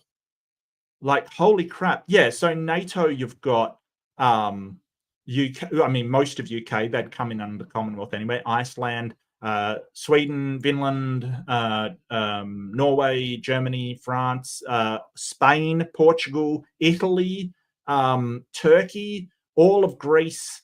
Like, there's tons of nations that belong to NATO, essentially. And there's, you know, obviously countries seeking membership, like Ukraine, if ever that war ends, because you can't join NATO while you're in war. So you've got to be out of war. Yeah, no, it's there's a ton of them. So I don't know if Trump's plan is to alienate like the entire world, but that is what he's doing, essentially. There's a, look, tangents in the chat, quite frankly. All right, you called me out, Reed. You called me out. You called me out.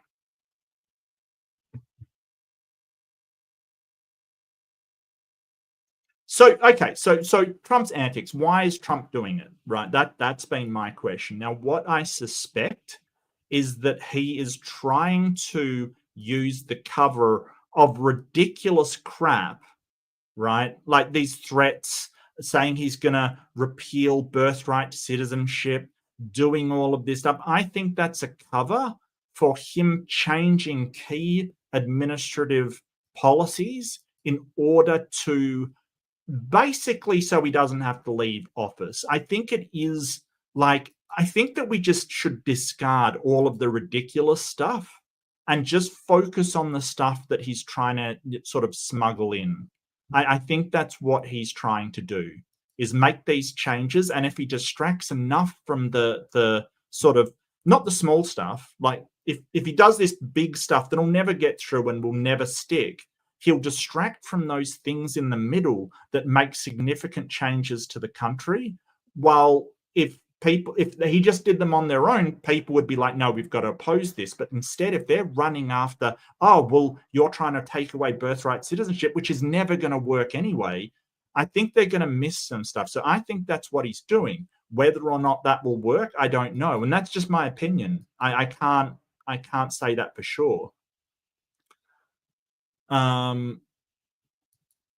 I saw a report over the weekend. They said a Chinese cargo ship circled for over 2 hours directly over the spot where the international communication was cut. Yeah, interesting. Well, I wouldn't imagine China would be doing it. I don't think that's really in their best interests. You are an instigator, yeah. No, look, it takes two to tango, Reed, my friend, and I'm always up for a dance, quite frankly.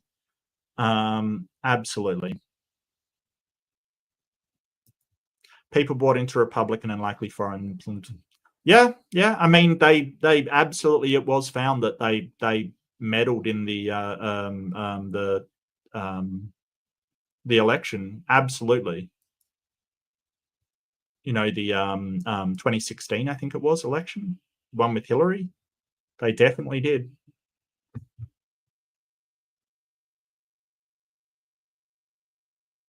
Think you made it, yeah. Okay, well, let's get on to the next one. I feel a bit amped up now after I talk about all this. Look, none of this I can prove. It's just suspicions. You think he's doing something in Congress, Purple?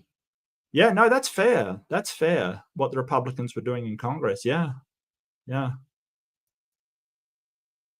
Oh, yeah. I mean, look, we all know. I've seen Russian bots on my channel. Some dumbass Australian talking about religion and stuff. Like, seriously?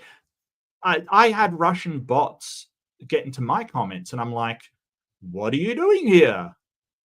And this video has nothing to do with, you know, Biden's suitcase of money. What are you doing here? And it pasted the same response. I mean, oh my God, that's a Russian bot. Has anyone heard of the empty internet theory? Has anyone heard of that? Talk about a tangent. Look, I'm going to take the award tonight. The empty internet theory is basically a like conspiracy theory that there is nobody on the internet except for you and bots. right? That's all that's on the internet. There's no real people. There's no. It's just all bots all the way down, and everybody that interact with is a bot.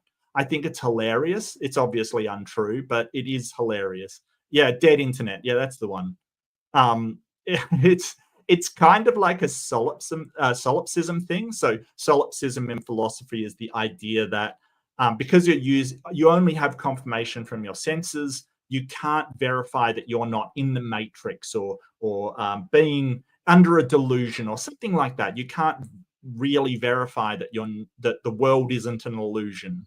And this line of thought has been going back centuries. There was once a Chinese philosopher that mused, last night I had a dream I was a butterfly. As I woke up, I don't know whether I am a butterfly, a human having a dream that they're a butterfly, or a butterfly having a dream that they're human. So it's been mused upon for ages, this idea. But yeah, it's just another one along the line, and it's particularly funny because we've interacted with bots probably not knowing they haven't been. Shit, okay, but I'm not a bot. I will choose to believe you and take you at your word, Pedro, but I'm highly suspicious. You sound way too intelligent to be a real person. I'm sorry, I am suspicious. I don't trust you, sir, if you really are a sir. Charity case, sister. Am I the a-hole for telling my sister that she's that'll get me demonetized. Oh, instant demonetization for that one. Yeah, just say fister once, you're done. Telling my sister that she's a rich family's charity case. Well, yeah, kind of. I think so. Yeah, that sounds pretty mean. What? Okay. If you just said it like that, then yes. If you're paraphrasing, maybe not. But why would you say that? Why would you say that?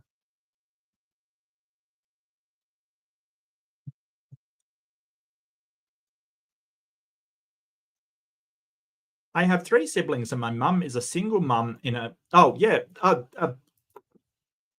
The thing. What's it? Wait, did I do the poll for the last one? Did I miss the poll? Oh my god, I missed the poll, didn't I? I'm a bad host. I'm a bad host. You look, Tyler. You could be an AI bot, mate. You could be computer generated.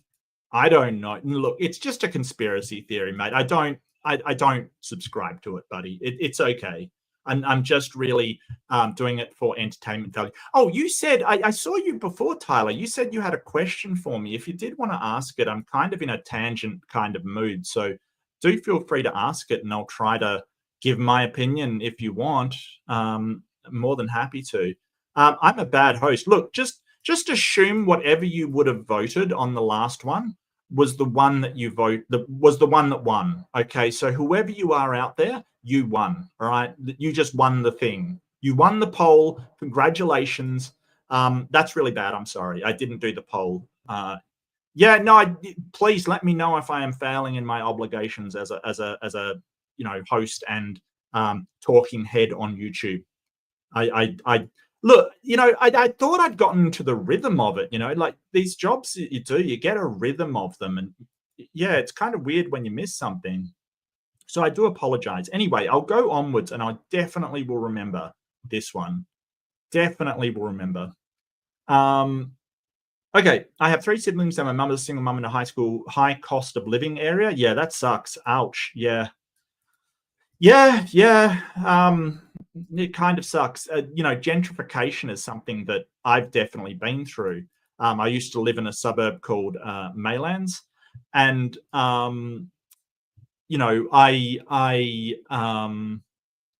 I have been through the suburb getting nicer and nicer, and I can't afford to live there anymore. That is literally gentrification, and it kind of sucks. On stage, yeah, I think if you want to type it out, that's fine. I'm going to make you type it out, Tyler. This is a single player game at the moment. I mean, I'll tell you what. I'll start another poll because I didn't do the last one. Start a poll. Do you want me to take people into the room to talk about stuff/things?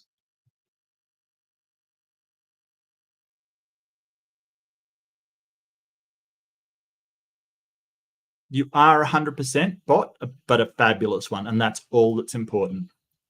Oh, the naturalistic worldview is true. You cannot be morally bankrupt because there are no objective moral values if there is no God. That's no objective moral values. There's still moral values. Plus, you cannot actually show that your God has objective moral values, Otangelo. That's the problem. You can claim them, but showing they exist is another story entirely. I think the problem there is you think the claim is enough, and that is not true. If you claim to have objective moral values, then you should be able to point to them independent of someone's stance. So just having the stance that there are objective moral values is not showing that they exist. Like if we have something objective, right? I can say, hey, objectively, I've got a cup on my desk. I can demonstrate that that thing is there, that it's independent of my stance. But where is your demonstration that your moral facts, as you call them, are independent of anyone's stance? And until you've demonstrated, I see no reason to believe it. So you're kind of out of luck there. And I will point out that there are people with naturalistic points of view, like, for instance, Dr. Graham Oppy has written extensively on how he has objective moral facts or objective moral values, or moral facts from a naturalistic worldview. So I don't agree with him. I think that sort of on a naturalist point of view, you would have things like empathy and reciprocity. They are a natural thing for humans to experience, but I don't think it would rise to morality. I think he ties in morality a bit more, but I'm not sure he's crossed that sort of is-ought distinction right there. So I don't think so. No, he's fine. He's fine. I don't mind. I've gotten completely lost in the source anyway. I've gotten lost in the source anyway. So, this went off the rails a long time ago and it had nothing to do with Otangelo. Yeah, okay. Well, people 100% want this to happen. Okay, cool. That's no problem. That's no problem. AIMBOT's going, look, we're going off road today. Just buckle up, people. We're going absolutely off road today. Just strap yourselves in. Okay, so that is the StreamYard link. Tyler, if you want to use it, that is totally fine. But until somebody joins or whatever, I'll just continue on my merry, quite frankly. Okay, when she was 15, she got a babysitting job for an extremely rich family. The family always treated her really well. When they upgraded their phones or computers, they offered her their old ones for free. They had her travel with them. She was technically working, but she did get to see 12 countries in 3 years and flew first class every time. Okay. And a babysitting job. Well, part of it may have been them feeling that they did not pay her very well for what can be a very difficult job. Like, I think that sort of babysitters, because it's usually underage employment, because it usually is, I think, oh, Tyler's here. Okay, well, just give me 1 sec, Tyler, and I will get you on. Hello, how are you doing? Hello, can you hear me okay? Yeah, I can hear you fine, mate. Oh, okay, wonderful. I was having trouble with the testing room. I couldn't get the little bar to flick up and down. Anywho, how have you been? Exactly, but not too bad. Oh yeah, I've been okay. I've been a little ill lately. I had a digestive problem, but I'm feeling okay. I'm feeling okay. And not too bad. I don't know, man. Like, yeah, I'm doing all right. I haven't had as many debates as I would have liked lately, but hopefully they'll come rolling around. I'm trying to challenge people more It seems to Oh, be the only way you can get debates these days is to challenge people. So, as much as I don't like doing it, I'm trying to get better at it, okay. Well, I yeah. So I had some fascinating discussion fodder, but that debate last night, when I think it was last night, it was like so long ago. It Was didn't it get to Craig? the. Yeah, was that last Oh, night? yeah, that was and for the audience that may not know, that was Fight the Flat Earth, also known as Craig, Yeah, against Jim Bob on which has the better ethical foundation, secular humanism or Christianity. And I yeah. think that uh, it was pretty bad. It was pretty bad all round. I think that I'll give Craig some leeway because his usual thing is physics, science, flat earth. He is not, I don't think he's ever done really philosophy or morality before. And morality is like one of the most complex topics you can ever talk about. It's Oh yeah. insanely complex. Anybody that doesn't think it's not hard and complex, do some trolley problems and see where you end up. It becomes difficult to make decisions. So That's yeah, terrific that you absolutely. would say that. I was thinking that often last night as I was watching it. Is like, what is secular humanism's response to something like the people of the nationalist era? You know, those folks. I don't know if you can say this online yet. The people that were the issue during WW2. You know what I mean? With the Right, Charlie right. Chaplin mustache, right? Yeah, yeah. And I know that Craig probably wouldn't have gone very deeply into it. And there are another number of hypotheticals that I'm not even going to repeat because Jim Bob seems to find the most perverted hypotheticals and then goes for them. I don't know why. He doesn't need to. Other hypotheticals are fine, but I think I could have answered them fairly easily. That if so, secular humanism is about consequentialism and utilitarianism.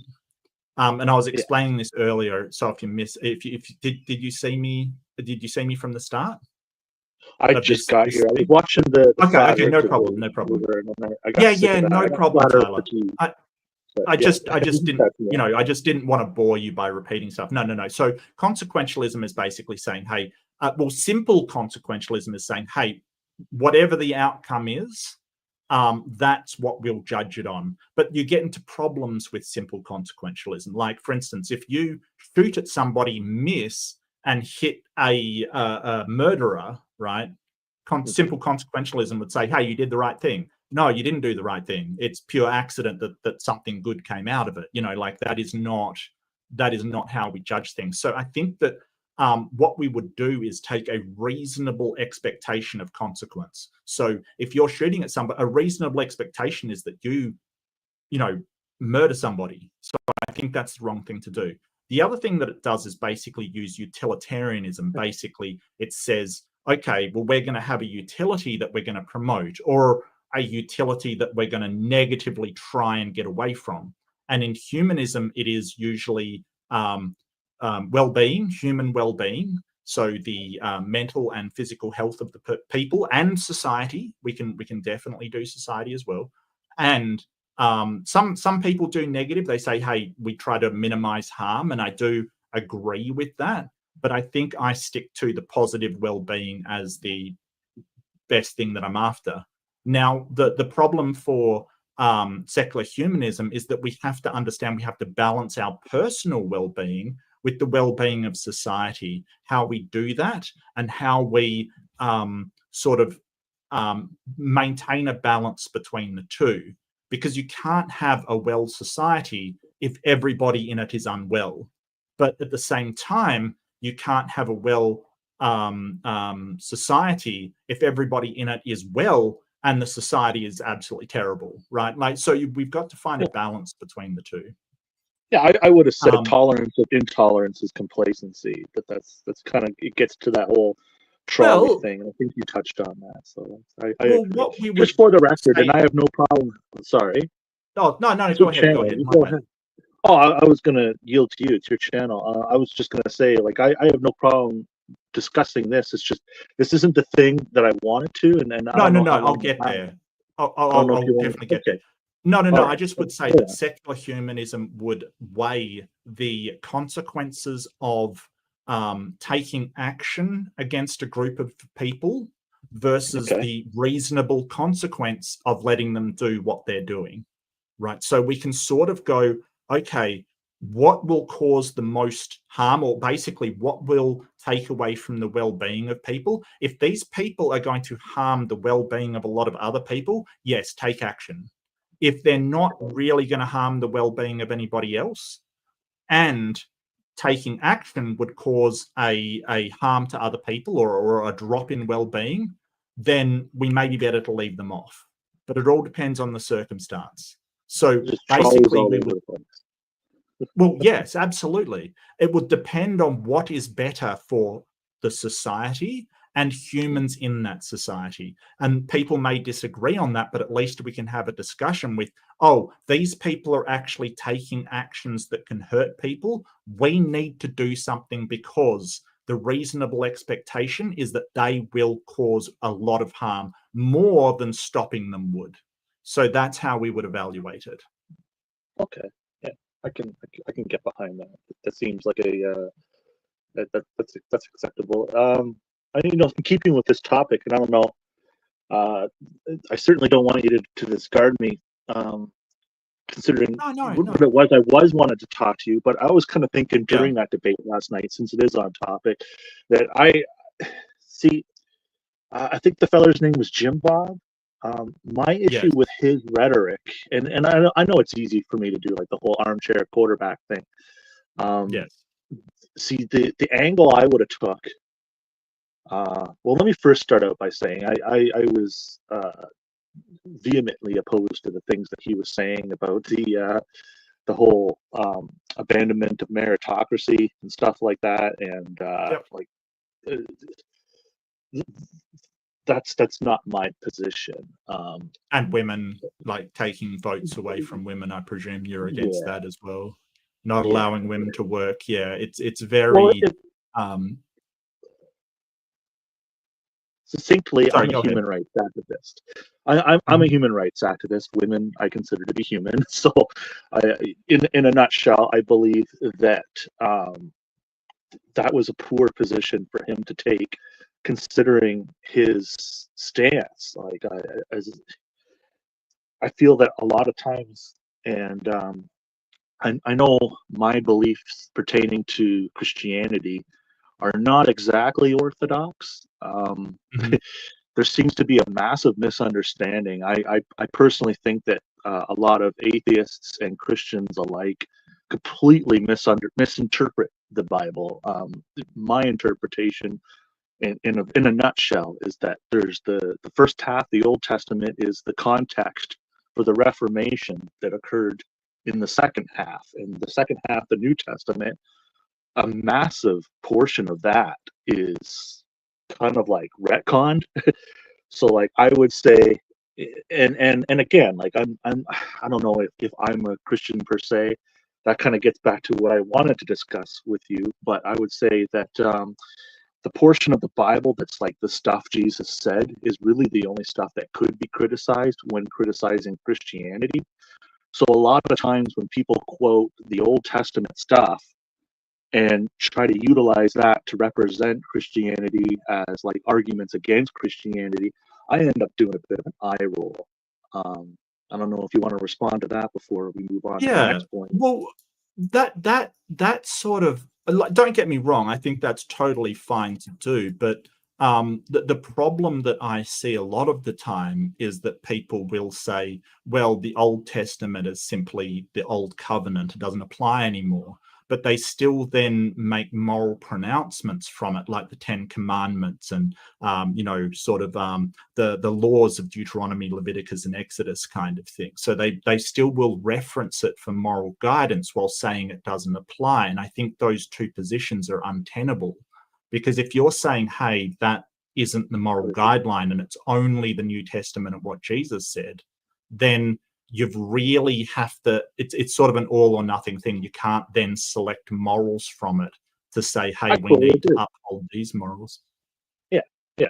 I fully agree. Like my position is essentially that Jesus was speaking up against that old covenant. Like when he says, if somebody asks you for food, would you give them snakes? He's kind of making a statement about, for lack of a better phrasing, like the God of the Old Testament's a bit of a dick. There's a part where Jesus Mhm. meets the Samaritans, and they say they reject him, and somebody's like, "Are you going to smite them the way Isaac smite them when they rejected Isaac?" And Jesus is like, "Well, no, I came to bring peace, not a sword." And he's like, "What are you guys talking about? Like, I'm not with that group. I'm talking about like a different thing." And so, at least my interpretation from having read the Bible is that there's two very distinct and separate deities. There's this deity of the Old Testament who's like fire and brimstone and worship me or else. And then there's this deity that's very loosely defined in the second part, just by that one Mhm. particular guy, because I get that there's a lot of stuff retconned afterwards. And it's kind of just like this very vague concept of an all accepting, all loving God, and a lot of times the line gets blurred, and there's this massive misinterpretation that it's the same deity in both sections of the book, and I find that's like hair pullingly annoying. Well, it depends who you're talking to, Tyler, and it is Yeah. a good reminder, what you're saying, that not all Christians think that Yahweh and Jesus are the same agent, the same God, right? Because Mm. the triune God they're definitely the same being, basically. They're three persons, one Godhead, so they are the same person. Yeah. Not person, but same being, basically. So. It's kind of strange, but yeah, I mean, I don't hold you to that, and your beliefs are your beliefs. I certainly wouldn't hold you to that, and I would agree Well, that. I tend to lean more towards Buddhism, to tell you the truth. Okay, But well, I mean, I you accept know, Jesus as a philosopher, and I like a lot of the things that he said. You know, do unto others, don't throw rocks and stuff like that. I certainly not everything he said, like the whole thing about mm. listen to your master and things like that. But I do appreciate some of the stuff. Like one of the things that stands out to me, especially when I talk to Well, atheists, Tyler, is do you sorry, mind if I finish for a second? please. Just Oh, I sorry. was going to say something. No, that's okay. I just was going to No, say it's your something show. else. That I tend to ramble. the yeah, no, it's fine. That Jesus actually said it the opposite way round, that he was not here to bring peace, but a sword. Is what he said. Are you sure? Pretty I'm here sure. to bring peace, not a No, no, sword. no, no. He said he didn't come to bring peace. He brought he. So he said, I think it was Matthew. Give me one sec. I'll just look it up. Uh, Please. that's not This it. is fascinating. Yeah, it's Matthew 10. Think not that I am come to send peace on earth. I came not to send peace, but a sword. Matthew 10:34. Okay. So that is so the Oh yeah, section that Deviant I'm spotted it as talking well. about is when Jesus Okay. met the Samaritans. That part that you're quoting, he's talking about like this really strange us and them type of, like, if you read on, like, especially the context leading up to it, he's kind of just like, if you side with me, everything's going to be cool, and then if you don't, then you'll be cut off from like your family and stuff like that. That's Uh, so Anybody that I've encountered. follows me must hate their mother and their father and their brothers and yeah, their city and their nation. Yeah, I'm aware of the verse. It's just Okay, I don't know anything in Sumerians where he says that he's come to bring peace. because he's rejected by the Sumerians, and they say to him, like, "Are you going to smite them like Isaac smote them for rejecting him?" And he says, "No, I've come to bring peace, not a sword." And that's the thing, is that there's um so Jesus spoke a lot in parable, as I understand, and Yeah. there's a part where somebody pulls a sword and he's like, no, dude, put your sword away. Those who live by the sword die by the sword. But in Matthew, no. His apostles are there, and they say to him, "We only have one sword," and he says, "It is enough." He's basically saying that they don't need to fight. That's what he's doing. Okay. Because as I understand, what you were quoting, it's a symbolic sword. It's not a literal sword at that point. Like the whole like do unto others and God loves everybody is kind of Jesus's thing. And yeah, he does mention swords, but he didn't kill anybody, right? You can correct me if I'm wrong. Well, I don't know. I don't think so. I mean, not in the Bible, but I know that the Bible was, the earliest one we have is sort of 40 odd years after when the events were said to happen. So I don't know for sure. Luke 22. Look.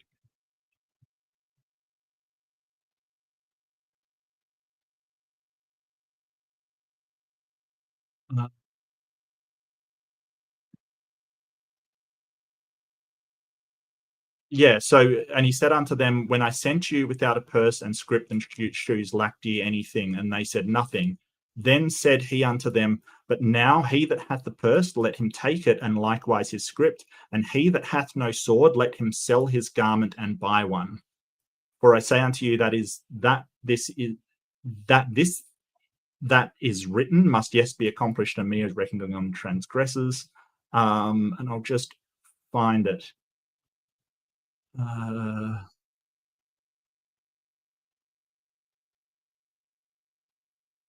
Yeah, that might be the right one, but he definitely tells people to sell their garments and buy.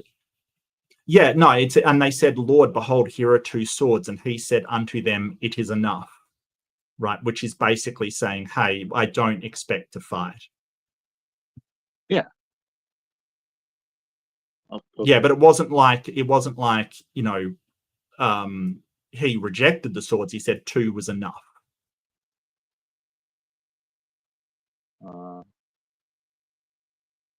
Okay. I don't know. That is Luke 22, verses 36 to 38, if you want to look it up. Oh, okay. I'm sorry. I'm not gonna look it up. I've actually no. That's okay. It's just the last couple of it's again like I more gravitate towards like Buddhism and just general. Okay. Well, what was your question? So if I didn't mean to quibble over this stuff. I just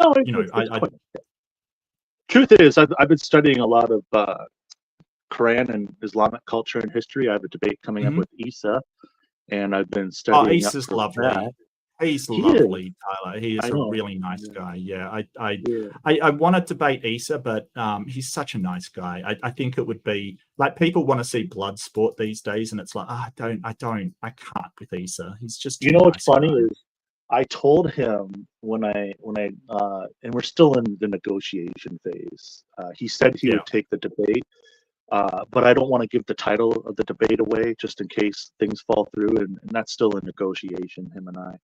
But I told him I haven't seen in this debatosphere corner of the interwebs that we find ourselves on too many people concede and say, you know what, you're right.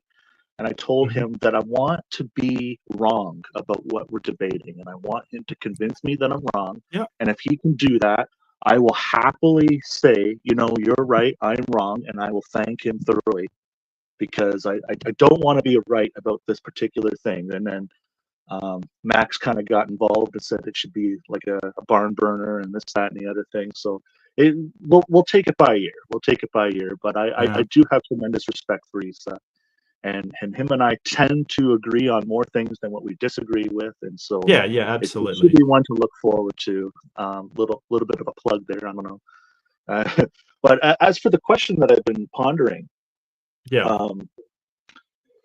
So, essentially, what are your thoughts pertaining to what's known as cultural Christianity? Because I know there have been some atheists. The fellow's name eludes me, and he kind of spoke out about how he enjoys Richard cultural Dawkins. Christianity. Yeah, and it Well, seems that like an atheist. he didn't say he enjoyed cultural. So there's a lot of misquotations of him and what he meant by cultural Christian, right? What Yeah. he meant by that. Well, that's So what I wanted to discuss. So if you know, if you right. can shed some more light on this, we can have a bit of a discussion. Well, If you want to give the context to your audience. I would Sorry. not say that I'm a cultural Christian, right? I would not say that. It might be a different situation in England, which has a long history of Christianity presiding over all kinds of things. However, I would definitely say that my culture, which is Australian culture, is heavily influenced by Christianity. And that is because, you know, we originated from England. It was a Christian culture. We were part of colonialism. There was all these things that contributed to our culture having these elements that are extremely Christian. However, it does include culture from other places as well. Like there's a lot of native Halloween. Aboriginal culture that is seeped in. Halloween, yeah, but I'm thinking more of things like democracy, right, which is ancient Greek in origin. They didn't worship Christ, like they were and yeah, their form of democracy was very exclusionary. It's not what we would recognize today. A lot of the philosophies that I look at has its roots in ancient Greece, and it's been expanded upon a lot. But you look like, you know, things like the Aristotelian laws of logic and things like that. Just how we view things. Our maths is Arabic. It's an Arabic system. 0 to 9. It's Aramaic. I recently met a feller who was Aramaic, and he took massive issue with this idea that our math is Arabic. He was very adamant that there's a very, at least to him, significant difference between Aramaic and Arabic. So the Arabic numerals, right, are 0 to 9. Okay, so without the 10, 11, 12, 0 to 9, which if you've ever done coding, it's incredibly important. That is the decimal system, right? That originated in India, and Islamic scholars made significant contributions by it, notably by adding the 0, their understanding of 0. So it did, our modern version is not Aramaic. It comes from Islamic kind of areas, but maths itself as the sort of 1 to 9 came from India. So we've had lots of contributions to it, kind of thing, right? So don't get me wrong, like Christianity has a significant influence because at one point, all of the Western world, every person was Christian, mostly because if you weren't Christian, you had a very low life expectancy. That's essentially how it was. If you weren't Christian, you're a heretic, you're a blasphemer, and you would be put to death. It was like that in a lot of the culture. Goths, the busy Goths. I don't know. Right. I think when you say everybody, you mean like with a standard of deviation. I guess you did mention the people that didn't have a lot. Yeah. Okay, fair. Yeah. So, but yeah, there was a lot of that. I mean, don't get me wrong. There's probably a lot of people that weren't Christian, practiced sort of a home ancestor or whatever. But generally, across the board, it was uniform. Whatever Christian was in that area, whether that be Catholic or Protestant or whatever, Anglican Church, etc., that was really enforced. So it's not. It's hardly surprising that one of the greatest influences on our culture is Christianity. You have the weekend probably because of the Christian day of Sabbath. You have Christmas, obviously. You have, all of these holidays that were associated with Christianity, even if their origin wasn't Christianity. Easter possibly wasn't, but we still, that's where we got it from. Yeah. Christmas is like Saturnalia, and I've seen Right. a bit about that. But That's kind of what I wanted to. The problem is, Tyler, the problem is that not you, right? Some Christians, they do try to hijack everything as part of Christian culture, like even science, for instance. Now, science rose in the Enlightenment, and if you know anything about the Enlightenment, essentially it was a drawing towards naturalism. Now, there are a lot of atheists involved in the Enlightenment, people like Voltaire, for instance, an atheist philosopher, and Hume as a philosopher, but a lot, I wouldn't say that they're the majority, but in actual fact, the people that were on this push for materialism and the scientific method were deists. They weren't actually Christian. So what we have is we're in a culture, or I'm in a culture that has been influenced by a whole bunch of cultures, and more than we think. Like, for instance, our political system has roots in ancient Greece and Rome as a republic. There's all these things that we have that are drawn together, and what we do is we try to take the best things from them. And so Christianity has got a lot to offer if you only take the best things. The problem is it's got some really bad things as well, and that's what we have a problem with. But I wouldn't call myself a cultural Christian because of the massive amounts of cultures that have influenced my own. Okay. So as I understand cultural Christianity, it's like you could probably just move the word Christianity. I mean, if Christmas is about Santa Claus and presents, and Easter is just about, little bunny rabbits and chocolate eggs, and I mean Halloween is completely devoid of Christianity. Now I get that a lot of Christmas carols are centered around Jesus, but it seems to me that what we call cultural Christianity can just as easily exist and function without any connection to Christianity, and that's one of the points I wanted to touch upon. Well, I think that Dawkins was acknowledging the impact that, because the impact that Christianity has had on the Western world has been really profound. And that's unsurprising for good or for ill, whether you believe it one way or another.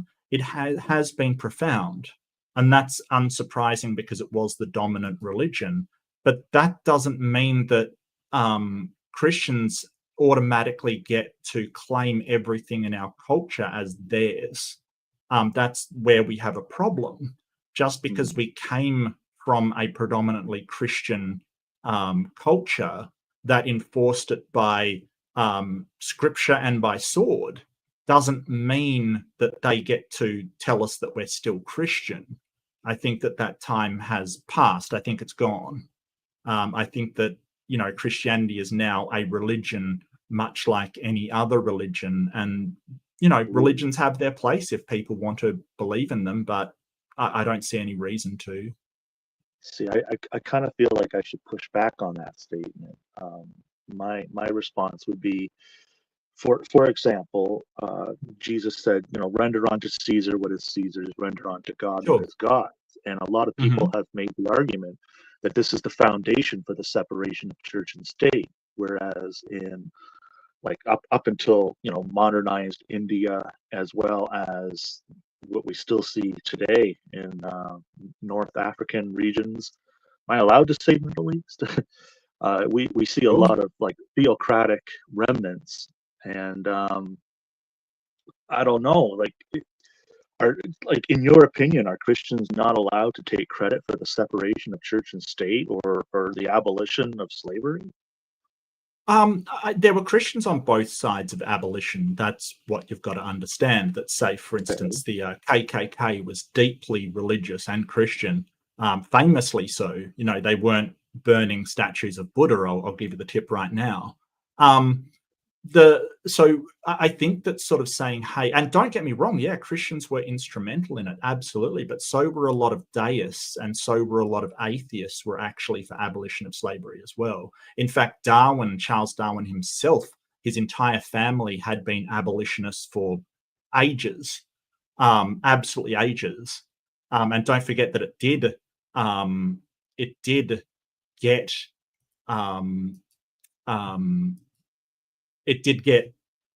abolished in England before it got abolished in the US, right? So you still had a lot of Christians in the US saying, no, this is, ordained by God kind of thing.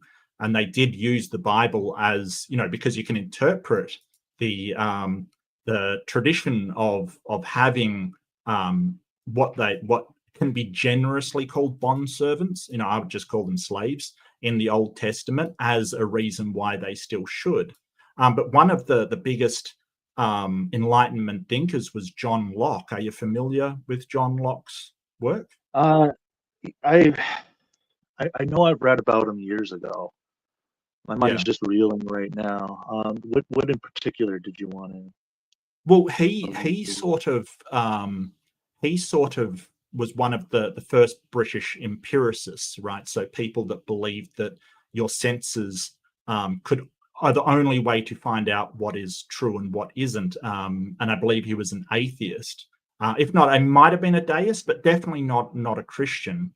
So he basically is called the father of liberalism, and he basically developed social contract theory, which is the entire way that we think about equal rights, basically. Yeah, freedom is predicated on the understanding you have the freedom to do things, but also the freedom from things being done to you. So person A cannot assault person B because person B has the freedom from being assaulted. And if they are assaulting, person B's freedom has been violated. And because person A and B have the same freedom, person A is in effect effectively violating their own freedom as well, correct? No, maybe? No, I'm not sure if that was him. Oh, I thought that was Locke. Was that him? I'm not pretty sure.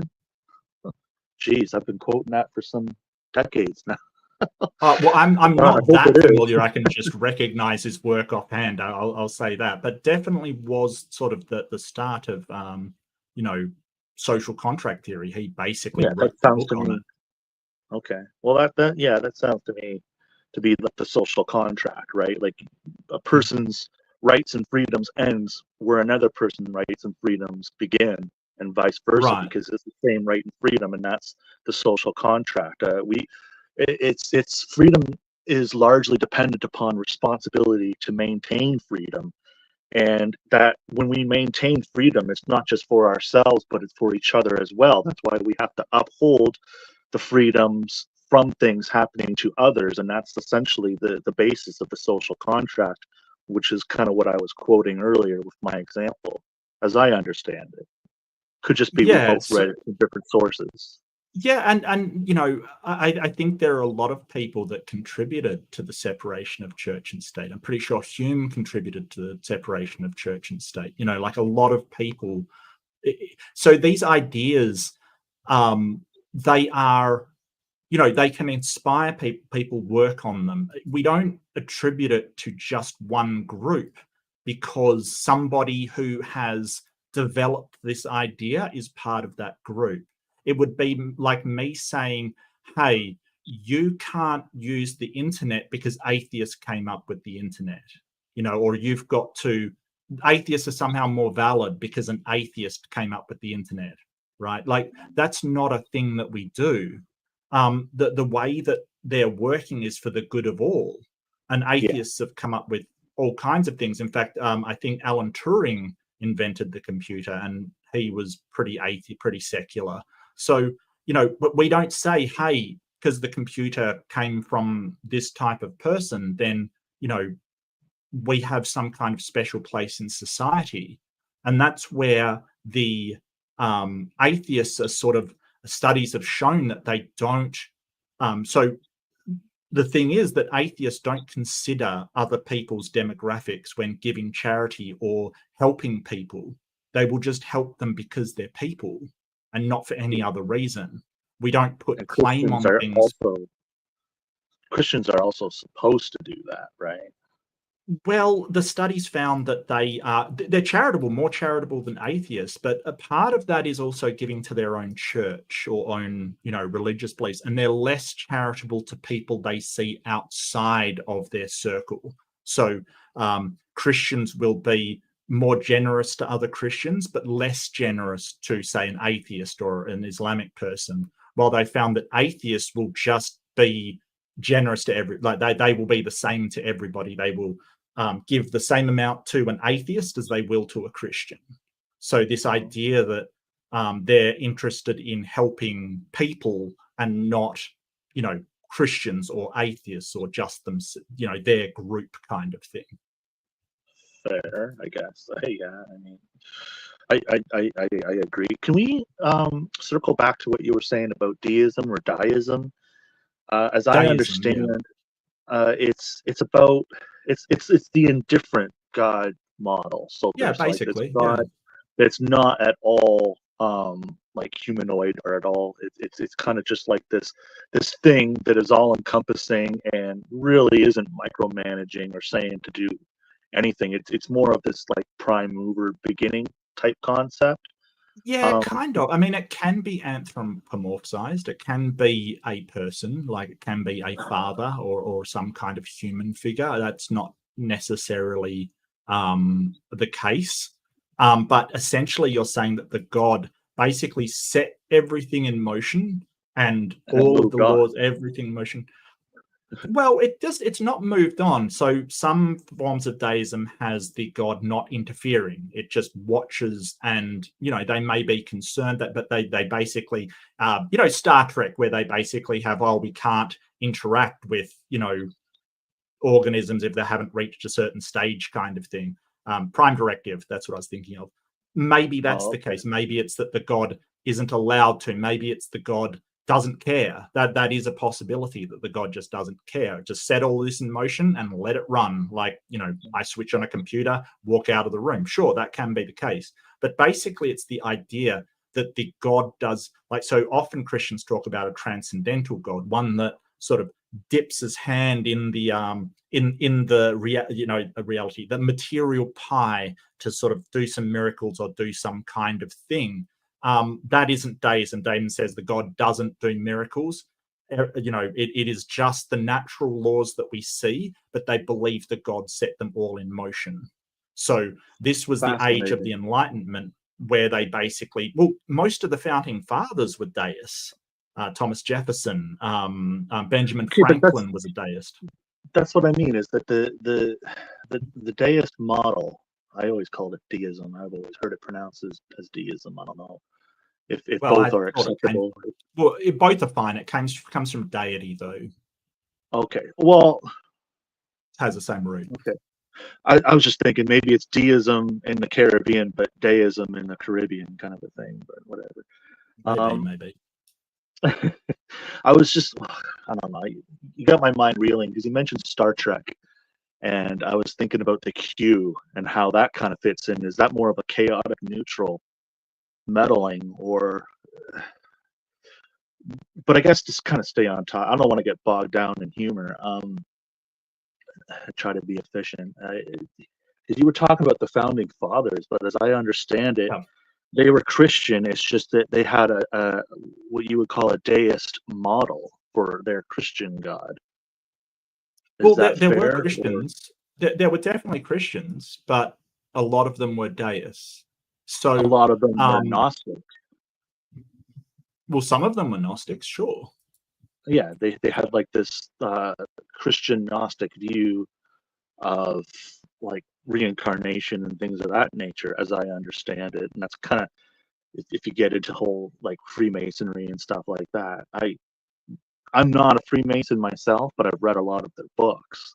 And as I understand it, that's kind of their model, is that it's not so much an indifferent God. It's just this God model that is beyond our comprehension. And so it might as well be indifferent, and it might as well be very involved. And it kind of just ends up being like, what is that? God works in mysterious ways. We just can't comprehend it, kind of a model. So it sort of works whichever way they want it to. Sorry? No, that's not their belief. Their belief is that the universe is set up with all the laws. So just say I'm a materialist or I'm a naturalist, basically, that the laws have, the laws of nature are these physical principles that are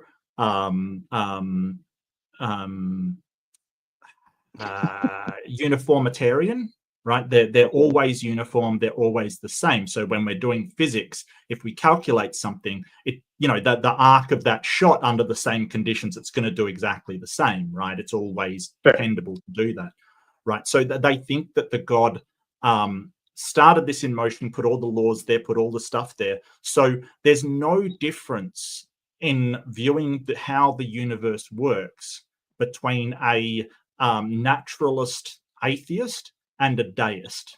All that they disagree on is where the universe came from, right? All they disagree on is what started or what brought this natural world into being. But because the deist doesn't think that God does anything to change it and it is all uniform, then they can investigate and say, well, we're not going to say, hey, God did this. God didn't put Adam and Eve on earth. God didn't, make all these miracles happen. God didn't do any of that. He just started the universe, and we can find out about it by studying these natural laws. And a lot of them use language like, sort of God's handwriting kind of thing. But they didn't believe that he did anything after starting it. He just did that, and we can find out exactly what we need to know from nature itself. So I just looked up some of the founding fathers that were deists were Washington, Jefferson, Franklin, Madison, and more. There's some pretty damn big names in there. And the good ones. Samuelson? Well, no, what was that? Madison. James Madison. I was thinking the guy that started the Blue Dragon, wasn't it? The Samuel Adams. Samuel Adams? I'm not sure about that one. Okay. I don't know. If I may, I think the kids these days call it a steel man. I always just called it repeating what you said in my own words to demonstrate if I got it correctly. Sure. You're essentially saying that the difference between naturalism and deism is that in deism, the natural laws of the universe are kind of created by this anthropomorphized grand architect of the universe that then just kind of walked away. Kind of, yeah. Well, I mean, not watches it from afar, perhaps. It could be anthropomorphized. It could be anthropomorphized. It could not be. It doesn't really matter on that score. All you're saying is that some kind of supreme agent created these laws and then did not interfere with them again for whatever reason. Okay, because as I understand it, and this has always been my talking point, is that there are a massive amount of what I call God models. And so one of them could be this anthropomorphized grand architect of the universe who kind of rigged up this particular system. Maybe he did the coding, but then in one of those models, that feller can actually manipulate the code, which would be, from our perspective, what people call miracles or some kind of interference. And as I understand it, there is a little bit of that or there is room for that to occur in like that Freemasonic, Gnostic, I believe you called it, deist worldview. No. So I just kind of No. There's no room for it. No. God doesn't interfere with his creation. So they believe that, that is why science at its start, because of the deists sort of, using the same methodology as the atheists, would only take things from natural observations because they didn't think God was responsible for anything. So the problem comes that if you do have a idea that God could have done something in our world, that can, because God is all powerful and has there's no limit to what he can do, that can literally explain anything. And we don't do that in science. We just make natural observations. And part of the reason for that is because the deists did not believe that God played any hand in anything happening in our world. Now, as an atheist, I would say to a deist, well, here's the thing, like, we need evidence to show that, you know, your claim is justified. But if God set up the natural world as it is, and it just carries out functions that we see in front of us, and you can't possibly interact with this deity, then how could you possibly know that this deity exists? There's a problem there. Yeah, no, I could think of a lot of problems with that. Like, if that's the case, then is that an argument against free will to say that like, everything's already emotion and it's all just one domino hitting the next? Right. And so if you can't look at what started the first domino falling, how do you know if it's a if there's no other evidence to be found in any of the dominoes falling, and you can't look at the start, how do you know if it was a agent or an earthquake? There's no way to know. So I have kind of an opinion on this. So when you're talking about a deist god, what exactly about a deist god is even godlike? Because when most people talk about God, they speak of it as though it's a personification of some sort. It interacts with the world. It has opinions and decisions, and we essentially anthropomorphize whatever we think this would be. So I'm always of the opinion that if we're going to accept a deist god, we can't really call it a god because it doesn't really. Well, it doesn't really fit anything that we would call a god. Well, it depends on your definition of God there, Reed. I mean, what you're describing is what I would call a theistic God, one that interacts with its followers or interacts with, in some way, with the people. But a deist God is not theistic. But what I'm saying is, okay, say the version of the deist God we're talking about is one that just started the Big Bang, and then that's it. Right. So how is that God any different from the Big Bang itself? If that's all it does? It depends on your definition of God. See, I would define God as any maximally powerful agent. Well, actually, it would be any transcendent agent with the power to change or circumvent natural laws. And being something that can start the universe, obviously it would be able to transcend or circumvent or create those laws, which is my definition of a god. But Reed, let me finish. Keep in mind that my definition doesn't include that it actually does so. Okay, my definition is just that it has the power to, which a deist god would. And so with the naturalist paradigm, you're basically saying it is a non-agent. It is something that does not have will or decisions, or it's just a deterministic process that made it. With deism, you're saying that it's an agent, something with a mind that made some sort of decision to start the universe and carried out that decision through its will. I see. I don't know. Again, there's so many different models, and the more this kind of goes on, the more I think that there's like different conclusions that can be derived from different models. And Tyler, we haven't even touched on panpsychism or pantheism or anything like that. Like, seriously, we haven't even touched the surface. There is a million different models. Well, and that sort of detracts from the sort of like it's weird, right? That you know, theists will say, "Hey, we've got this objective morality, and we know objective that we're right," but everybody disagrees on what the object is, what it is. Yeah, and I get that some of the models there's straight up intermediaries that you know, people can pray to this particular spirit, and God will give them, sign off on the requisition, and now you just got that job because you prayed hard enough. What I kind of wanted to circle back to was pertaining to your definition of naturalism, because what I understand from reading like very early philosophers like pre-Socratic, as well as later philosophers such as Copernicus, as I understand it, it's not limited to this deist model. Like, a lot of people thought that, like, if God created everything, then the more we learn about God's creation, the closer it brings us to God. So what's your response to that?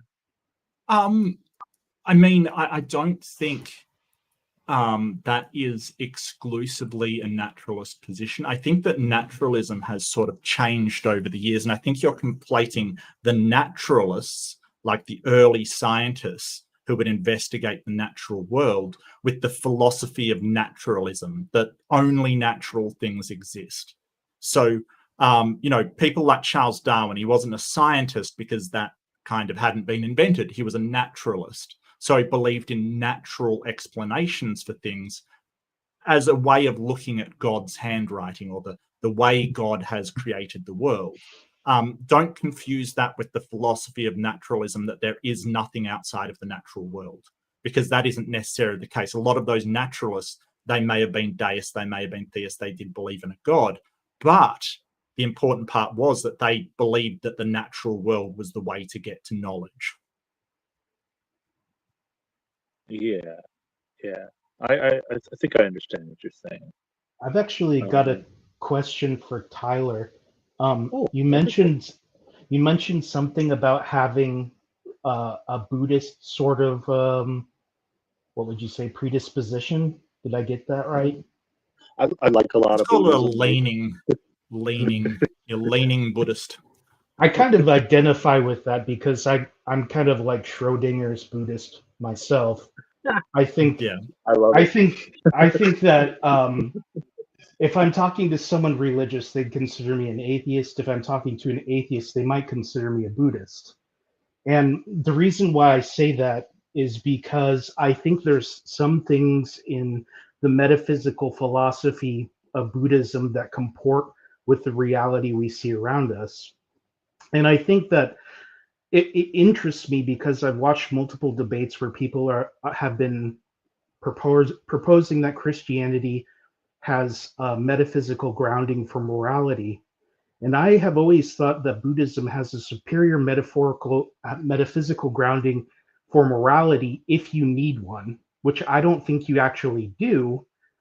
But so the Buddhist model of the metaphysical grounding for reality is that all things are one, and that our separations are basically illusions. And Fair. Buddhists consider that all life is suffering. You get sick, you get old, and you die. That's the fate of every single thing that lives in the universe, so far as we know, and that the only remedy for that is compassion. And the reason why that, we can see that from the time we're born. If you don't receive any compassion, you just die. You just suffer and die, and there's really no other fate for you because you can't fend for yourself. So if your mother or someone else doesn't care for you, that's it. But the metaphysical part of it is, if we're causing suffering in the world, we cause our own suffering, which I think is more or less true, because and it's true at different levels. It's especially true if reincarnation is possible, and is the fact of the universe, because whatever you put in motion in the world, you're going to come back to, and you don't really get to decide who you're going to be in that reality that you created. So I'm kind of curious what you two think about the idea of putting forth Buddhist metaphysical grounding as a foil for the Christian one.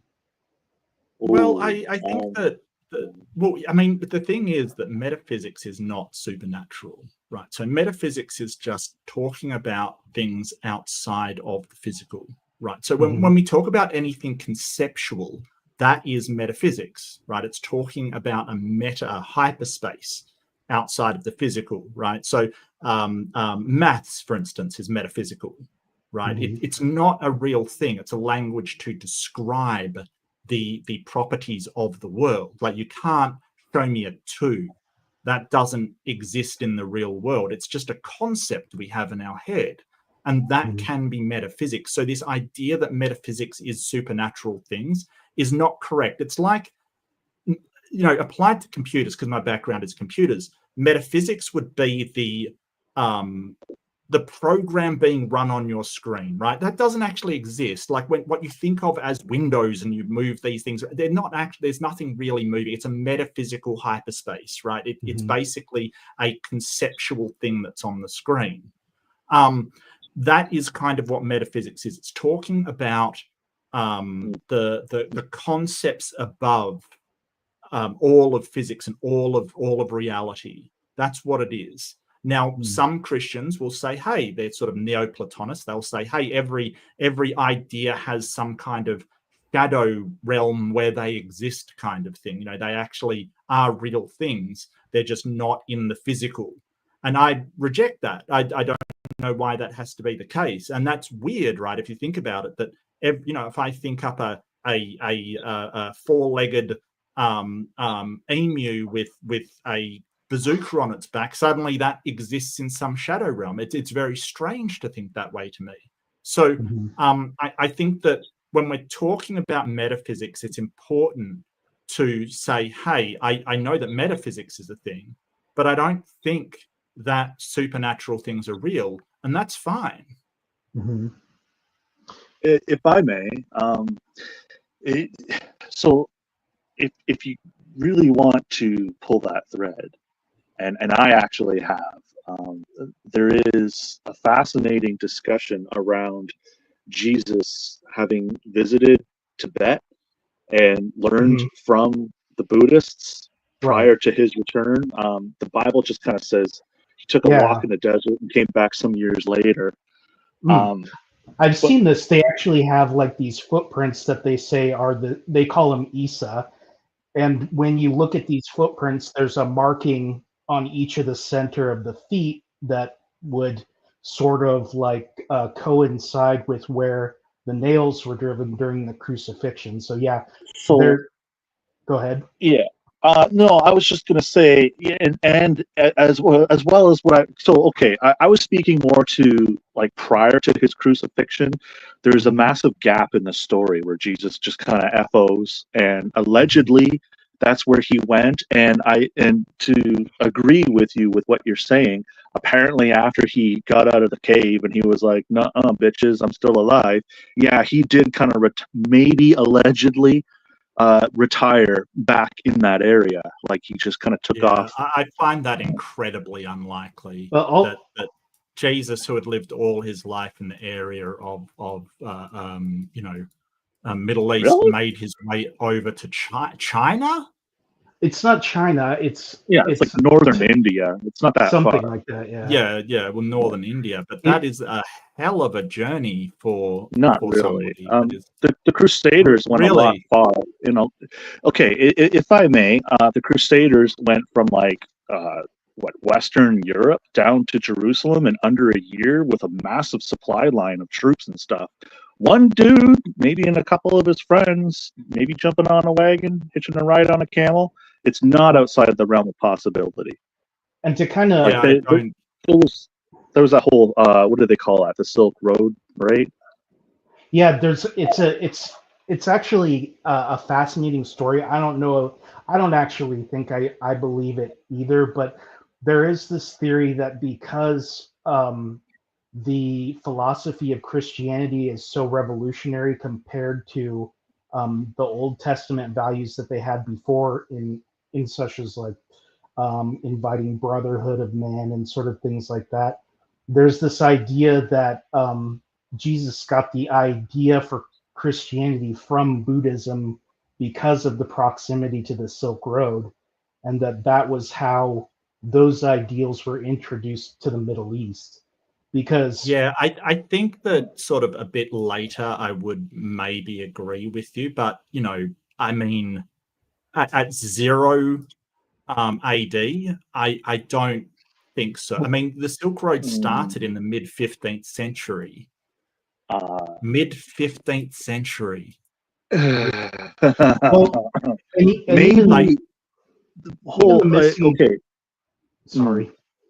No, I see. I vehemently oppose this whole "it was too far" argument. I feel like there's better ways to argue against it, because you're saying 15th century. I mean, the first crusade was the turn of the first millennium, so that's 500 years earlier. And that the first crusade was my point pertaining to how they went from Western Europe to Jerusalem with a massive supply chain.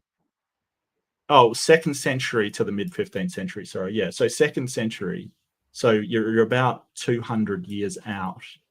Okay. I mean, and when you say Silk Road, that Silk Road is, so there's like, you want to say Constantinople, modern day Turkey, as this middle hub leading to down south into Africa, west into Europe, and then east into India, and then going as far as China. So the Silk Road could have just been appended when they made those Chinese connections. Yeah, but the problem is, Tyler, that nobody kind of lived out that way, right? Like it was sort of, there was a lot of raiders, a lot of nomads. There was the sort of Middle Eastern Bedouin and things like that, like the ancestors of modern Bedouins. But, you know, there wasn't that many towns and stuff in between there, not permanent towns. And what you've got to remember, about the Bible story is that Jesus was an itinerant preacher who didn't even have enough money for his own grave. Joseph of Arimathea had to give him, like, don't forget, he was telling his followers to sell their clothes for swords. He didn't have a penny to the guy's name.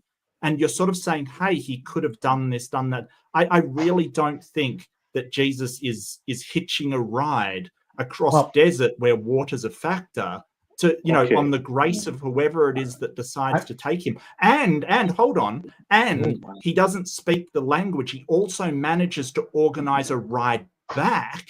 Like, it seems so unlikely to me. Like, there's not a shred of evidence for it. And you know, I don't know where you get this idea. I have a response. I get what you're saying. Okay. Yeah, you know, you're not buying what I'm selling. Let me try to posit a different. I'm not even looking at the price tag, Tyler. Seriously. Hold on. I love this conversation. Studying Athenian philosophers, Pluto allegedly went to Egypt. You know, so from Greece down to freaking Egypt is farther than Jerusalem. It doesn't seem outside the realm of possibility that, or so Plato, not Pluto, sorry, and earlier philosophers, Heracles, Democritus, there was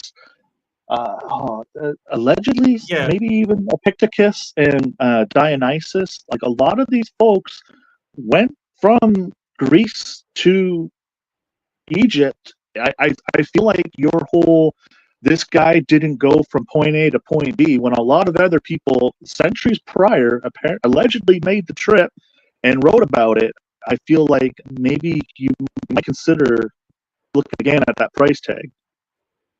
Well, the problem with sort of quoting those Greek philosophers is that there was a trade route between Greece and Egypt, and even off to the Phoenicians did the first trade routes around that region, right? So there was actively ships going back and forward.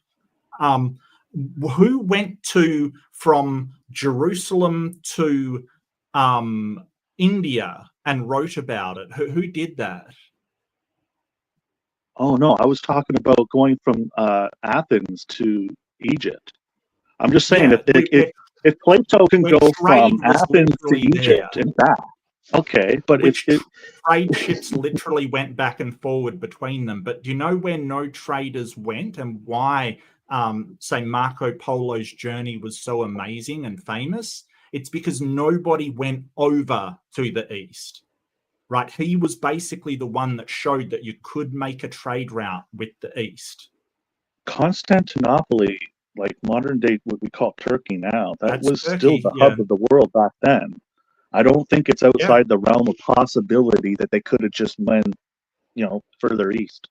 ultimately, I'm not saying it's impossible. I'm saying it's incredibly unlikely that an impoverished itinerant preacher somehow got to India and back where no trade routes were really established on just hitching a ride somehow. I really don't think so. Oh, you're in trouble now. Okay. Deviant's coming in.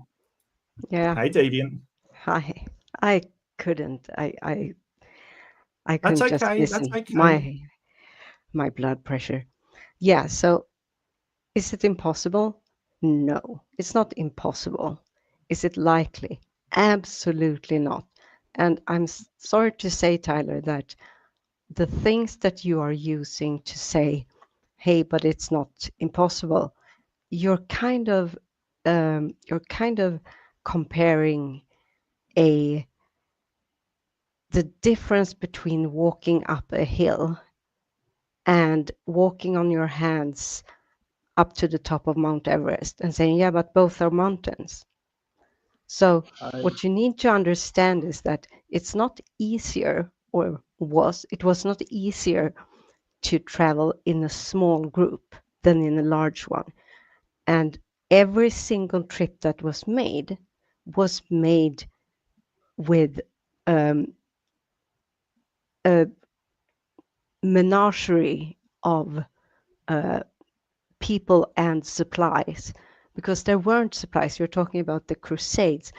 The Crusaders walked through Europe where there were towns and villages. You don't have that in the area that's between like the Mesopotamia and India. You don't have that. You don't have road work, infrastructure, There was cities, though. There was and the Phoenicians. There was but definitely a trade route okay, Nations from sailed. Egypt They to sailed. Constantinople. listen to me. The Phoenicians has nothing to do with this, okay? They didn't go to India. No one did. You're talking about from Greece to Egypt. That distance is not as far as you might think. Not at all. And also, it's not a freaking desert. The landscape that we're talking about that goes between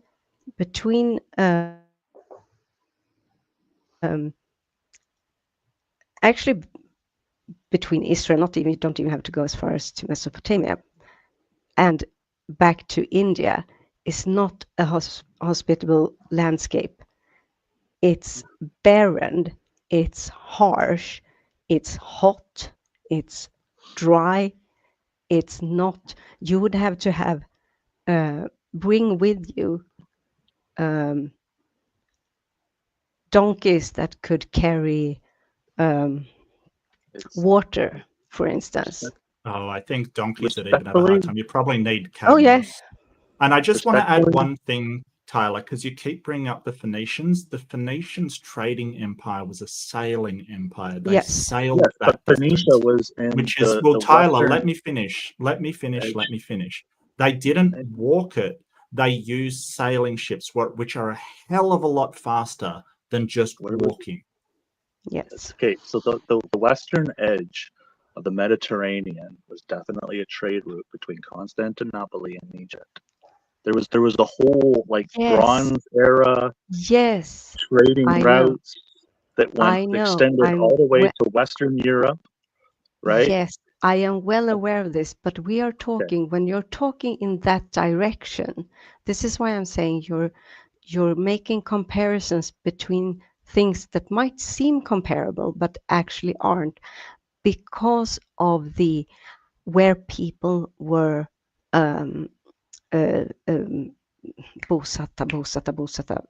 settled, where people were living. There were city-states and road networks even in the areas around the Mediterranean. And of course, you had the Mediterranean. That's not the case when you go further east. It's steppe, it's mountains, it's desert. It's not a an environment that is easy to go through. So the Egyptians famously went to the Sinai to buy turquoise. That was a huge undertaking because I just want to add one thing. Sorry, Deviant. And Tyler, it's important to understand we're not saying that it didn't happen. What we're saying is to believe it, you would just need more than, well, it's not impossible, because it's so implausible. If it was some kind of king or somebody with a huge amount of money behind them, I could sort of go, well, yeah, I guess so. It would be possible or plausible maybe that they could make that journey. But we're talking about sort of somebody that couldn't even afford to buy their own sword. They couldn't even afford their own tomb. They couldn't afford anything. It just seems beyond belief that he would be able to fund or get people together to do an expedition out this way. Yeah. And his disciples and followers were famously fishermen. Yeah. They were the fishers of souls. They were historically fishermen. So, you know, the idea that they just wander into the desert and somehow get over there, I'm really sorry, Tyler. I get that you think that it's possible. I would have to see some evidence for it. Well, okay, and that's fair. This might be the sort of thing that we have to agree to disagree upon. All I'm saying is that one guy or three guys following a caravan up the eastern Mediterranean to Constantinople and then heading east from there is not as outlandish as you all seem to be trying to make it. What caravans were going east from Constantinople? Exactly. What caravans were going east from Constantinople? I'm talking to you, Tyler, as I'm an Egyptologist and I'm an archaeologist. I'm not a theologian or anything like that. But I do have a pretty good grip of the region. Tyler, and I want you to know that I just want. Hang on. One question. Tyler, do you think Constantinople was east of Jerusalem or Israel? No, it wasn't it north, like north, and it's kind of like I'm saying. There's this road that kind of goes north to there, and then you can go west to Europe or east to India. Like that was kind of the hub, like the crossroads type of thing, right? Well, I mean, it's a crossroads, but I don't think it traded with India, right? It traded like Arab. Hold it. Arab merchants would trade with Constantinople, but there's no record of Indian merchants or merchants going to India. When was the reign of Alexander the Great? Oh, that was way after. That was way after, wasn't it?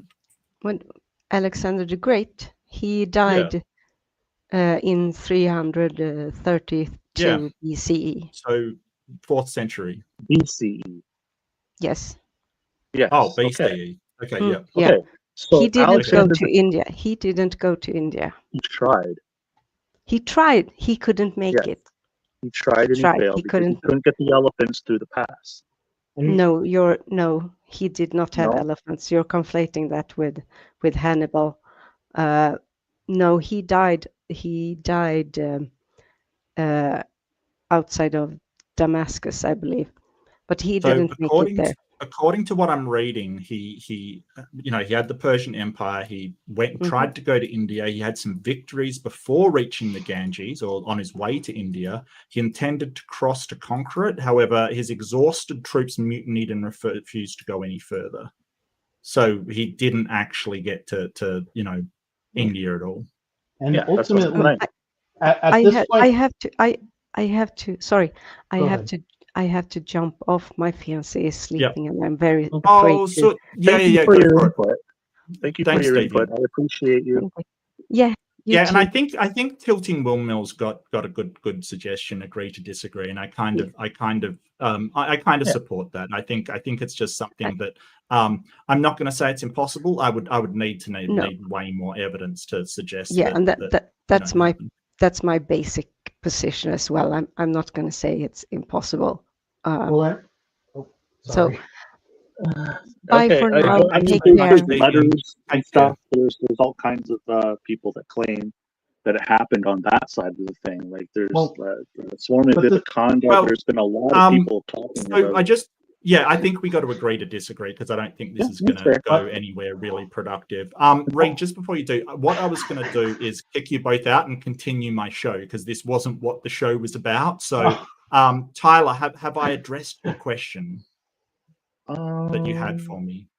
Oh, going all the way back to what are your thoughts on cultural Deism. Christianity as an evolution, like completely devoid of Christianity? Because, okay, so I recently read a book. I don't know if you're familiar with this book, Existence and Time. And they discuss, I believe it was Heidegger's discussion pertaining to existential anxiety. And essentially, it's one of the best arguments that I've encountered against atheism, where there's this, even if you don't believe in God, maybe it's a good idea to do it, just so that you kind of don't go down the road of like nihilism and stuff like that. And how do you go down the road of nihilism from atheism? So a lot of people having something to work towards, maybe not believing that there is something in the afterlife, that they can be reunited with their lost loved ones and something like that. I guess it's more of like a placebo effect argument in lieu of being a true believer of God, kind of just like not so much the Pascal's wager, but more of like I said, placebo effect acceptance for the benefits, because essentially what was concluded upon is the pros of Christianity, speaking about cultural Christianity, right? Or I should say, including cultural Christianity, the pros of Christianity far outweigh the cons of Christianity, and the pros of Christianity far outweigh the pros of atheism. So I just wanted to know your thoughts on that.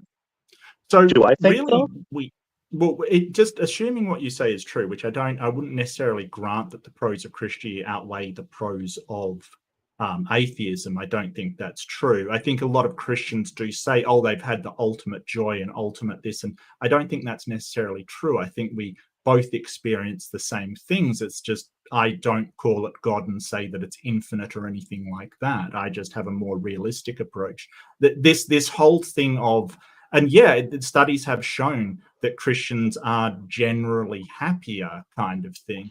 But does that, like you have here, a situation where you have Morpheus in the Matrix? You've got the red pill and the blue pill. Like, which would you rather, know the truth or be happy and ignorant? That's the way I see it. And so I would rather know. Hang on, Tyler. I would rather know the truth than have it like be a lie and placate myself. It's sort of, you could extend this to, if thinking that you're going to win $1 million tomorrow makes you really happy, shouldn't you believe that? No, there's unexpected consequences for that. I can point to things like our current ignorance and willful neglect of the global warming problem against all scientific reasoning, because some magic man's going to take care of it. So in the short term, it might be good for me, and I might be happier believing that some deity is going to solve all of my problems in the end. Sure, but what are you ignoring? What impetus does a Christian have to fix this world if they think there's a better world waiting for them? And what consequences will that have for people 50 generations from now who will turn around and go, well, why didn't you do something? Oh, because we thought there was going to be another world to go to. I mean, no, I completely reject that idea that it's better for us. I feel like you're done. so I'm just going to start my response. There were several questions you asked there. So from the top, you asked about kind of like the red pill or the blue pill. I hate to say it, but my response to that question is with another question, and that's, have you seen the whole Cypher was right movement pertaining to the Matrix? Yeah. Okay, and what are your thoughts on that? He wasn't right. Like he Okay. wanted the lie of that just so he could feel bad. And this is the weird thing. Like atheists get accused of, oh, your morality is you only care about your own pleasure and what you can get out of life and whether you're happy or not. And here we are going, well, I would rather know the truth and do something for this world than be happy and ignore the problems of the world. So who's the one there that's really ignoring problems and just wanting to be happy? Okay, and then pertaining to your other question, which was something to the effect of, if there's another world waiting afterwards, then kind of what's the point of this one? I would say that that's not like the vast majority of Christians kind of believe in the whole life as a test kind of a thing. So like the good that we do in this world is what kind of grants us the access to that good part of the other side of this life. So I feel like that question was like bordering a miscomprehension of what like a lot of Christians, like that belief is foundational. You know, the whole the life is a test kind of model. No, this kind of sounds like Pascal's wager to me. Like, you know, if there's good in it, but a lot of Christians don't, and like Christianity isn't uniform that they just say, hey, it's a test. Some of them believe in free grace, you know, once saved, always saved, doesn't matter what you do afterwards, you're just saved. A lot of them have different opinions on that. And plus, like, you've got to ask yourself, which God? If you're happier under Islam, shouldn't you go for Islam? Does it matter if it's true? Well, I've made my my thoughts on that particular subject clear in the past. I don't want to risk you getting demonetized. Well, see, the thing is, Islam has you know, like been studied to show it has better community and better support, so its adherents are quite happy. So if you're happier, shouldn't you choose Islam? I can use the same argument back at you. Does it matter if it's true or not? See, because okay, so getting back to your last question, I would just say that like when it comes down to Pascal's wager, and you say kind of what God, I would say what God model, and I guess that's a fascinating segue into your next question, because like I mentioned already tonight that I believe in human rights, and I study a lot of philosophy, and a lot of that is moral philosophy, you know, and turtles and trolley questions all the way down. So I would say when it comes to this whole sense of community, if you have a sense of community, and that sense of community is very tight, kind of like the Islamic sense of community, I see a lot of that with neo-Nazis. They have a sense of community. They have that us versus them mentality.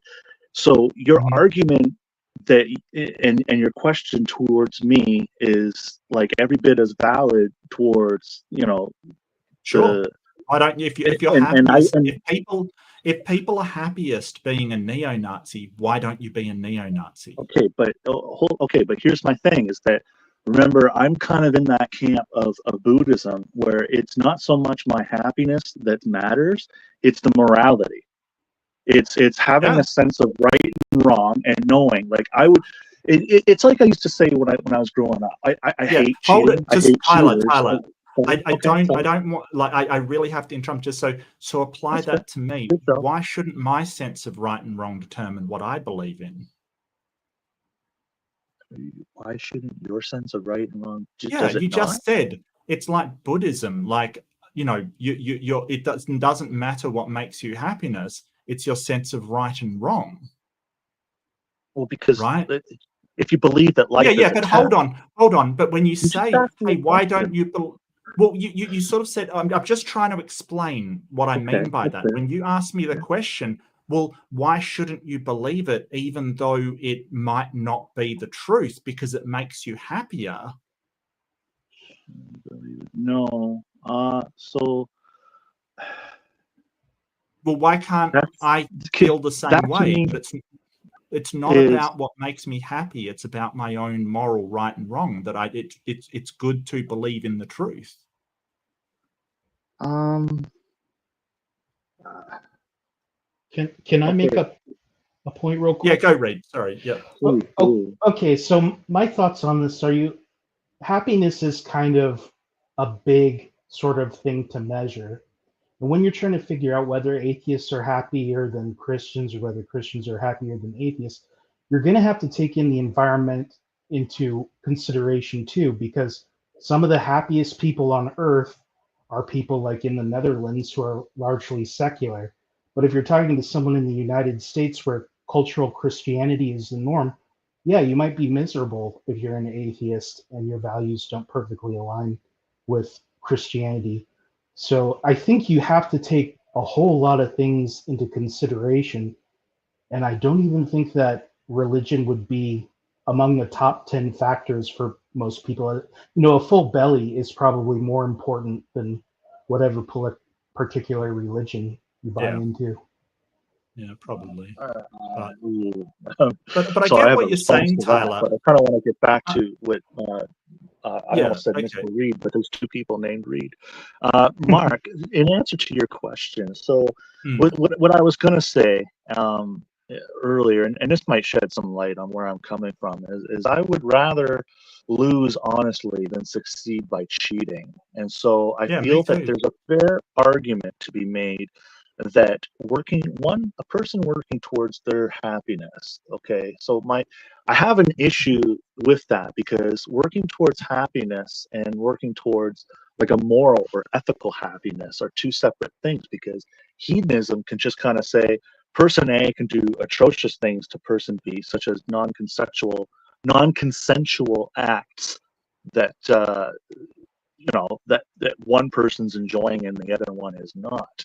And so working towards one's happiness at the expense of others, because they don't have this framework for something that can be maybe obtainable on the other side of life, because do you see where I'm going with this? I Like don't know why, hedonism. because I'm not a hedonist, and I don't think that it's never like my moral framework is not my happiness, never has been. So I don't Yeah, know that's what why I'm you saying. think that I would prioritize my happiness over the truth, which I find to be very important. So here's the thing, like the way that Pascal's wager is framed, right? And the way that it's sort of, you put it out there as like atheism offers nothing, right? Number one, I don't think you can choose your beliefs. I'm a doxastic non-cognitivist, right? So that means that I can't choose my beliefs. I can be convinced of things, and I can convince myself of things if I really want to sort of do that, but I can't just change my beliefs. So what I believe to be true is what I believe to be true. And atheism isn't about, okay, well, I'm going to get the most happiness. That isn't what it's about. It's about what you believe. And I believe there is no God. I believe that very strongly. And I'm okay When with you're that. sort of saying, hey, you've got nothing to lose because atheism doesn't have anything, no, I would lose my integrity. If I honestly believe there is no God, and through sort of self-deception I convinced myself there was because I would be happier, what happens to my integrity? How Well, could I call myself an honest person at that point? and if I may, because I hear Reed kind of wants to interject, just really quickly, I feel as if there's a misunderstanding, because you're kind of saying that I'm trying, or at least it feels as if you're trying to imply that I hold happiness somehow above what is right or truth even. And I didn't mean for that to be the case. No. What I'm saying is that you were no. What I'm saying is, because you're pushing on this idea of, well, you would be happier if you believed in a God because of statistics and all of this stuff, right? Okay. If I may address that. It feels like to me that you're sort of saying, why wouldn't you choose a God over atheism, which is exactly what you said. And there's a lot of reasons which I've been outlining. Okay, I think I know what you mean now, and I think I have a good response to it. But I may need, I'm going to ask for 90 seconds uninterrupted, just because there's a bit of a foundational concept that I think I might have to relay. And I've got go 90 seconds. Reed, you can go straight after. I'm sorry, mate. I don't mean to no cut worries. you off. I'm sorry. Okay, so there's this old phrase: good people don't need laws to tell them how to behave, and bad people will just break the laws anyways. And one of the things I've learned in my old age is that it's not as easy as good people and bad people. There's a lot of really stupid people, or just ignorant people, or just innocent people, such as children who haven't learned the reason why they shouldn't be running on the poolside deck. So we do have laws in place. Now, if you can use that as an analogy for religion to say, yes, not every atheist is going to become like this hedonist nihilist that's just somebody doing whatever they want without a sense of morality, but there are people who don't put the thought into these concepts with the depth that they can overcome the existential anxiety and depression that goes along with maybe not having something on the other side. And that was my argument for this pseudo placebo effect of maybe cultural Christianity or Christianity would be a fair solution for those who don't put that time in, if that makes any sense. It made sense to me. Thank you. Well, you're sort of talking about. I'm sorry, Reed. Go, Reed. I'll keep my comments. Yeah, I just had a thought on the morality of cheating and how we all agree here that we would rather win without cheating than win with cheating. And I think part of that is the metacognition of what you're actually trying to achieve. For example, if I want to become the best table tennis player in the world, but I cheat to get there, well, then if I'm honest with myself, I have to admit that I'm not the best table tennis player in the world because I had to cheat. So I think we all kind of do that sort of metacognition if it really matters to you. I think the morality gets a bit twisted. Why people would want to cheat is because there are external gains that are aside from that, like side betting and things like that. But that's just my thought on the morality of cheating. No, that's fair. So I just want to address just quickly, and and then I'll wrap it up. And I want to just say this. I had one no, more I have a show to do, and I want to finish it. And this was a real exception. I went really out of my way to do this because I usually don't within shows. But that's okay, Taylor. I've appreciated the conversation. But when you're talking about people having existential crisis who are atheists, they're really outliers. Most people who are atheists don't even think about God. They don't question it. They just have their life. They live their life. They're aware that death is a thing, and they don't have a problem with it at all. They just live their lives as normal. There's countries full of them. There's the Scandinavian countries like Sweden and Norway. There's predominantly atheist, and they don't have these existential crises. I could also sort of point to either Christians having existential crisis as well, or Christians taking out their family because they think God told them to, which atheists don't do because no God is talking to atheists, right? You have this problem there that most of the people in prison are actually religious, not atheists.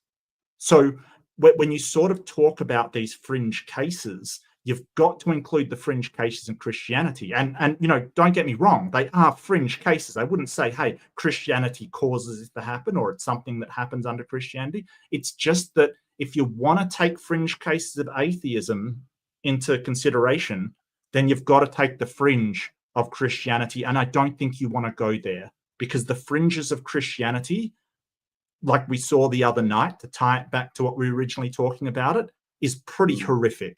I think you would agree with that. So I don't consider fringe cases to be a good argument on either side. All I can say is thank you. You said you wanted to wrap it up, so I'm just going to Yeah. thank you. No. I'm just going to finish off what I was doing before you came on. But thank you, Tyler. I really enjoyed talking to you. It was really good. I usually don't in these. Yeah, sometime I might see if I can do a call-in show or something. And I've got your email, so I can give you a heads up if I do that, so we can have a real conversation where I'm not pressed for time or doing something else. But thank you. I really appreciate you coming in. It's been really good. I do appreciate it. Thank you thoroughly, sir. I'm going to duck out so I don't take up more. Yeah, no worries. Yeah, but I think we're going to have to agree to disagree on that Jesus in India one. I think we've got to just say, hey, I don't believe it, you do. That's fine. That's okay. You can believe it. That's fine. I've got no problem with that. It's just I don't. That's all. I don't know if I do believe it. I'm just saying it's whatever. I'm not going down it. All right. Have a wonderful evening. Thank you. It's like a Darth Jar Jar. It's an interesting it's an interesting hypothesis. It definitely is. Yeah. Okay. All right, mate. Well, you take care, and I'll catch you later. Till next time. All right. See you, Tyler.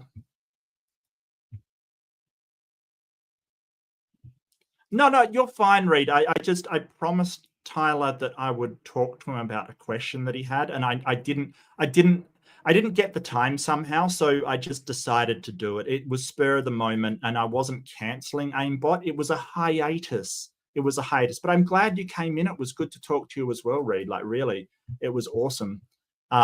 Really good conversation. I'm sorry you were kind of you were kind of shunted to the side. It was just more Tyler had been asking me for a while, and me just being busy and doing other stuff, I didn't get to it. So it's totally my fault. And I'll try to do an open room sometime soon and see if we can have some people in and have some of these conversations. So hopefully YouTube notifications won't continue to be mean to me and just pretend I don't exist.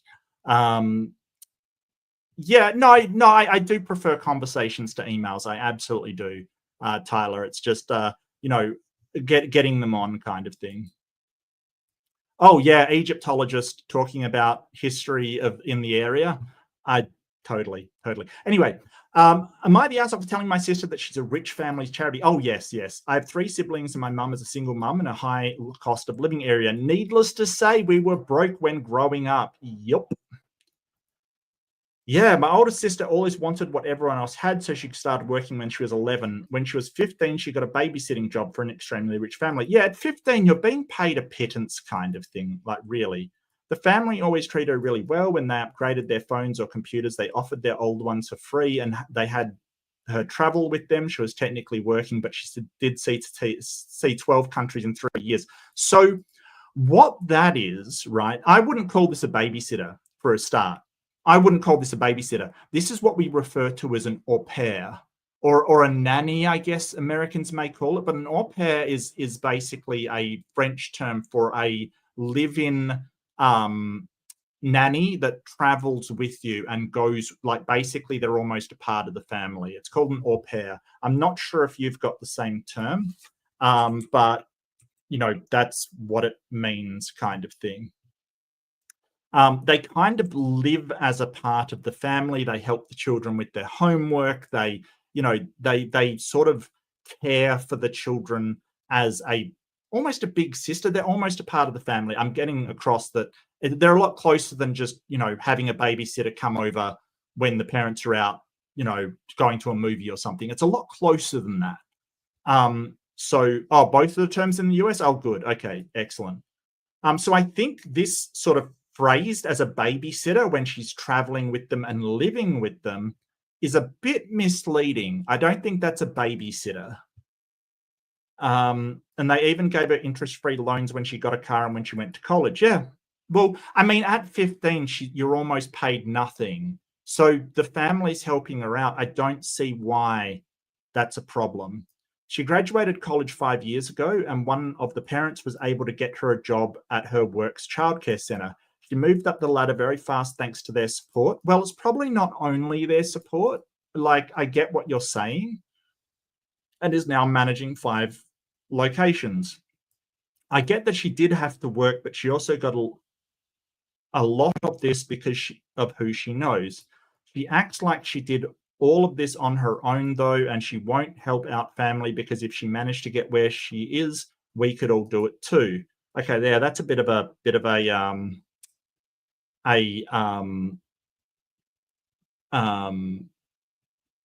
that's a bit of a annoying, I guess. You know, that sort of, oh well, it's like Trump saying, oh, I made my fortune myself with a small loan. It's like, no, it was a large loan, interest free from your father. Like, don't, you know, people that don't acknowledge the privilege that they've had to have these head starts. Like, I got no problem with them taking assistance and helping them out, but then for them to boast like they did it all themselves is a bit annoying. I get you. Our mum is behind on rent and she asked my sister to help her out. My sister is about to buy a second house and my sister refused because she doesn't think my mum has done anything to help herself. I was sick of her acting like she's better than us just because she has opportunity. So I told her the reason she's so well off now is because she was a rich person's charity case and they made sure she got good jobs and stuff. Now she's mad at me for being rude and refusing to help us out or talk to us. Am I the arsehole? Yeah, a little bit. A little bit. A little bit, yeah. A little bit, yeah. Yeah, I think nobody's good in this situation. Like nobody. Like seriously, like this person, they've gotten a leg up from wealthy benefactors, and I got no problem with that. But you can at least pay a bit forward to your family. There might be other reasons why she's being so combative, but yeah, I don't know. Maybe her you know, wasn't very supportive for her. I don't know. But yeah, I mean, you can't have the expectation for anyone to take care of you, but it also is really annoying and you're being a bit of an a-hole if you're sitting there having gotten all this help from rich benefactors that you're sitting there going, well, I did it all myself, you can do it too. That is really annoying and frustrating. I get that. Yeah. Yeah, I totally get that. Totally get that. Poll. Let's do poll. I'm not going to forget this time. I promise. I'm sorry. I forgot the poll. Was the poster right for calling her sister a charity case? And I feel like charity case, like that is a really nasty thing to say. Like you could have phrased that a lot better, like seriously. So I think that the poster is terrible. The you know, both of them are being terrible to one another. I think everyone kind of sucks, you know, like seriously. You could help out your family and acting like it was all you is frigging annoying. You know, mind you, saying you're a charity case for rich people is not going to get your sister to help you. So if we look at the reasonable consequences of doing that, it isn't going to get you to the well-being of your mother and, you know, not getting her out on the street. Saying, hey, you know, I really understand where you're coming from. You've had to work really hard. You also got some help, and you know, can you please just help this one time because she's in dire straits? Would be a lot better than calling her a charity case. Is this action going to get, can you reasonably say that it's going to get to what you're after? No, of course not. Your sister's going to basically never help you again. So why do it? What does it get you? You can make your feelings clear without doing that. So what do the Redditors have to say? You're the arsehole. What has your mother done to help herself? Don't get petty and jealous at your sister's success. It looks like she's worked very hard to get where she is. Yeah, I mean, I don't. What has your mother done to help herself? Info. Why is your mother living in a high cost of living area when she wasn't able to report it?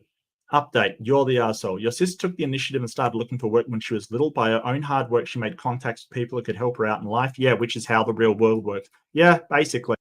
It's not what you know, it's who you know. Well, yeah, that is true. You would like there to be less nepotism, but at the same time, look, if she had slacked off, they may not have endorsed her like that, you know?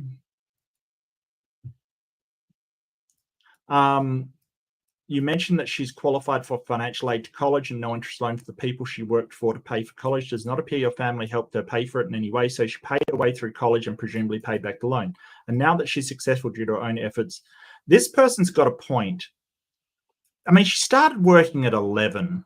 I wasn't working at 11.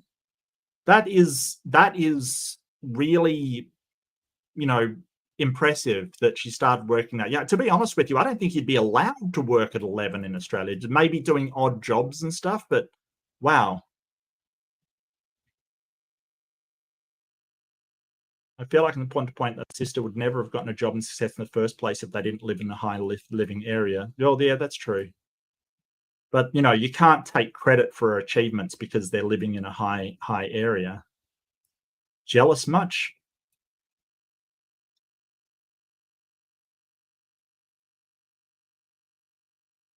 Well, she's not obligated to, but we're not asking, is she an arsehole for not doing so? Yeah, probably a little.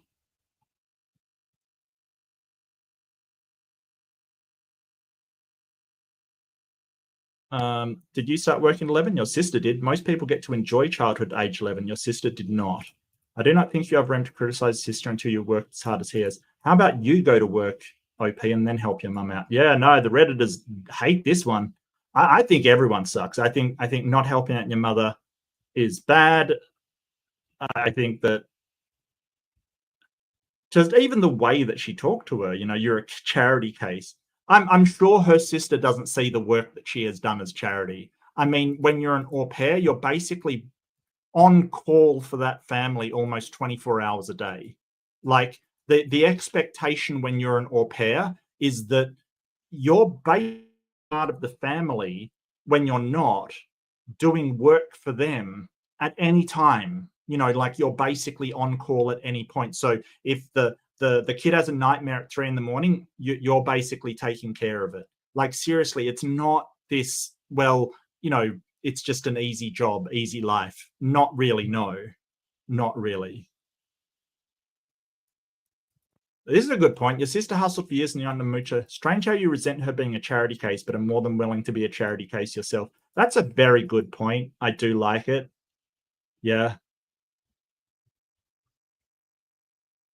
Yeah, like you want to take charity, but blaming her for taking charity. Weird. Weird. All right, what have the peeps got to say? Let's see.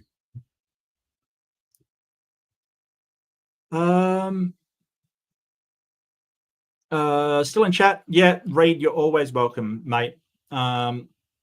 Yeah, AIMBOT wasn't aborted. It was a long labor. It was just a really long labor. That's all. And again, I promised Tyler I would talk to him, and I didn't get a chance. So I felt like not something I'd usually do, but you know, Tyler's a good guy, so why not?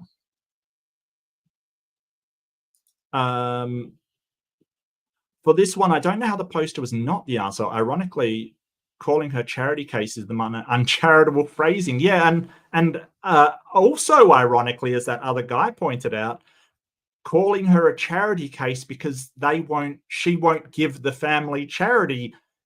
Even more ironic. It's a double irony in chat. Irony in chat. You know, I'm going to throw a few irony in chats for that one. She jelly. That's, yeah, I think so. I think she's maybe used to her sister doing work and assisting the family, and now she's out and doing her own thing. She may not be, and it might be a bit of resentment as well. But yes, yeah. It's a lot. It's taken a lot of work to get where I am today. 9 years of baby. Oh wow. Okay. I'm sorry, Deviant. Okay. You know what? I feel like, yeah, the best way through roadblocks is driving straight through them. That is easier said than done. And we understand if it might not be that easy. But yeah, absolutely, Deviant. You're amazing. The key to the door is always in your own pocket. Don't know if you've been in prison, Darren, but that doesn't line up, mate. I'm joking. Yeah, no, I don't know. That's pithy, but not always true. Not always true. Also, we're not really getting to the other side of the story, but the attitude post well. She's already being uncharitable. Yeah, absolutely. I agree. Like, sort of saying that is horrible. And really, I look at it from the framework of, is this going to get you to what you need for the family? Like, because that's your goal, is to help the family, right? Is doing what you're doing going to achieve that goal? No, absolutely not.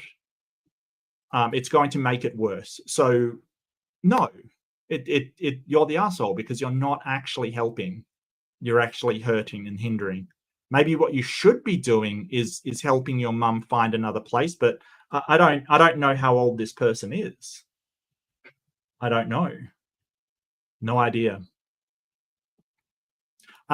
Beating the dead horse, copious evidence of India trading with Athens going back 3000 to 1000 BCE. Okay. I mean, I'll look at it.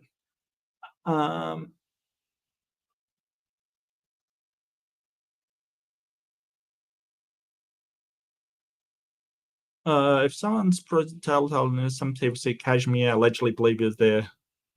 Okay, well, I mean, I'm not sure about human footprints automatically meaning Jesus, Reed. I don't know about that one, mate. I'm skeptical.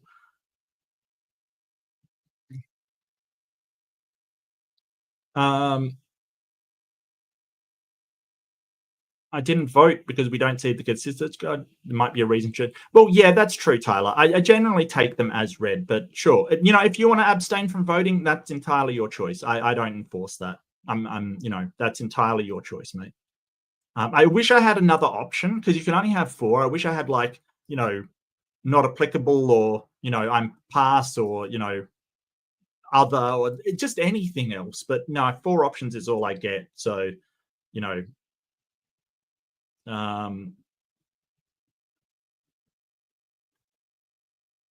lol, dang. Well, yeah. No, I messed up your little pithy statement there, didn't I, Darren? I'm joking, man. Like, seriously. If the key's always in your pocket, then prison is a scary place to be. Yeah, absolutely. It is. Yeah, no, it is. This sort of, you know, cultural mythology is always interesting. And I you know, Tales of Avalon and stuff, and the Holy Grail and stuff, always interested in that. Always interested in that. I liked all of the fairy stuff in King Arthur's Tales kind of stuff, you know, Queen Mab and Orion and you know, Puck and all of that kind of stuff. The you know, they were called, the bright court was the Seelie and the dark court was the Unseelie, from Celtic mythology, on sort of the two sort of the binary aspects of you know, Fae, basically. Really cool stuff. Really cool stuff. I don't believe any of it. I just think it's cool. I like stories and myths and things like that. Well, what did you people vote on for the last one? I'm sorry, this has been all over the place. This has been the most chaotic aimbot ever, and I will own it. I will 100% own it. All my fault. Absolutely. Absolutely. I stand by my decisions. Everyone totally sucks. Yeah, I kind of agree. Yeah, I kind of agree. Yeah, so thank you so much, everybody. I feel my voice is giving out, but that's okay. That's all right. Yeah, King Arthur might have been a real person. It might have been an Arthur that lived in the time, and he wasn't so much a king, he was more a chieftain of sort of a tribal thing. It is, yeah. It's a really muddled tale. Same with Robin Hood. Robin of Locksley may have been based upon a real person, but, you know, there's almost no similarity to the tales we have today. It's just one of those things that, you know, the real events have kind of been lost in time. People mythologize, you know, subjects of stories. That's just what people seem to do. And it's a common theme, whether you talk about, you know, the travels of Tripitaka over in China, to, you know, Robin Hood over in England, or even the, you know, rainbow serpent and kangaroo over in Australia. People, you know, these tales grow with the telling. I think that's just a very human thing. But thank you so much. But it also means that I'm not going to be able to pull a sword out of a stone and be the chosen king. So that kind of sucks. But yeah, Journey to the West. Right. But thank you all so much. This has been another AIMBOT. It's been a bit of a chaotic one, but that's okay. I've really enjoyed it. And so just as a wrap up, I think it's totally fine to have these conversations. And I think I really enjoyed the conversation today. Thank you so much, Tyler. I might see, did you want me to link your channel in the description or something? And I can link you as well, Reed, if you do want to. That should be fine. I can do that if you want. Oh, I'm not. I'll subscribe to Reed. You don't really do anything on channel? Do you do anything, Tyler? Is that something you'd be... Oh God, no. All right. Forget I asked. Okay, don't look. Nobody go to Tyler's channel. All right, nobody go there. All right. Apparently, it's a secret. All right, it's for Tyler's eyes only. Okay. So, thank you so much, everybody. Please be kind to yourself. Be kind to each other. You can disagree. It's fine.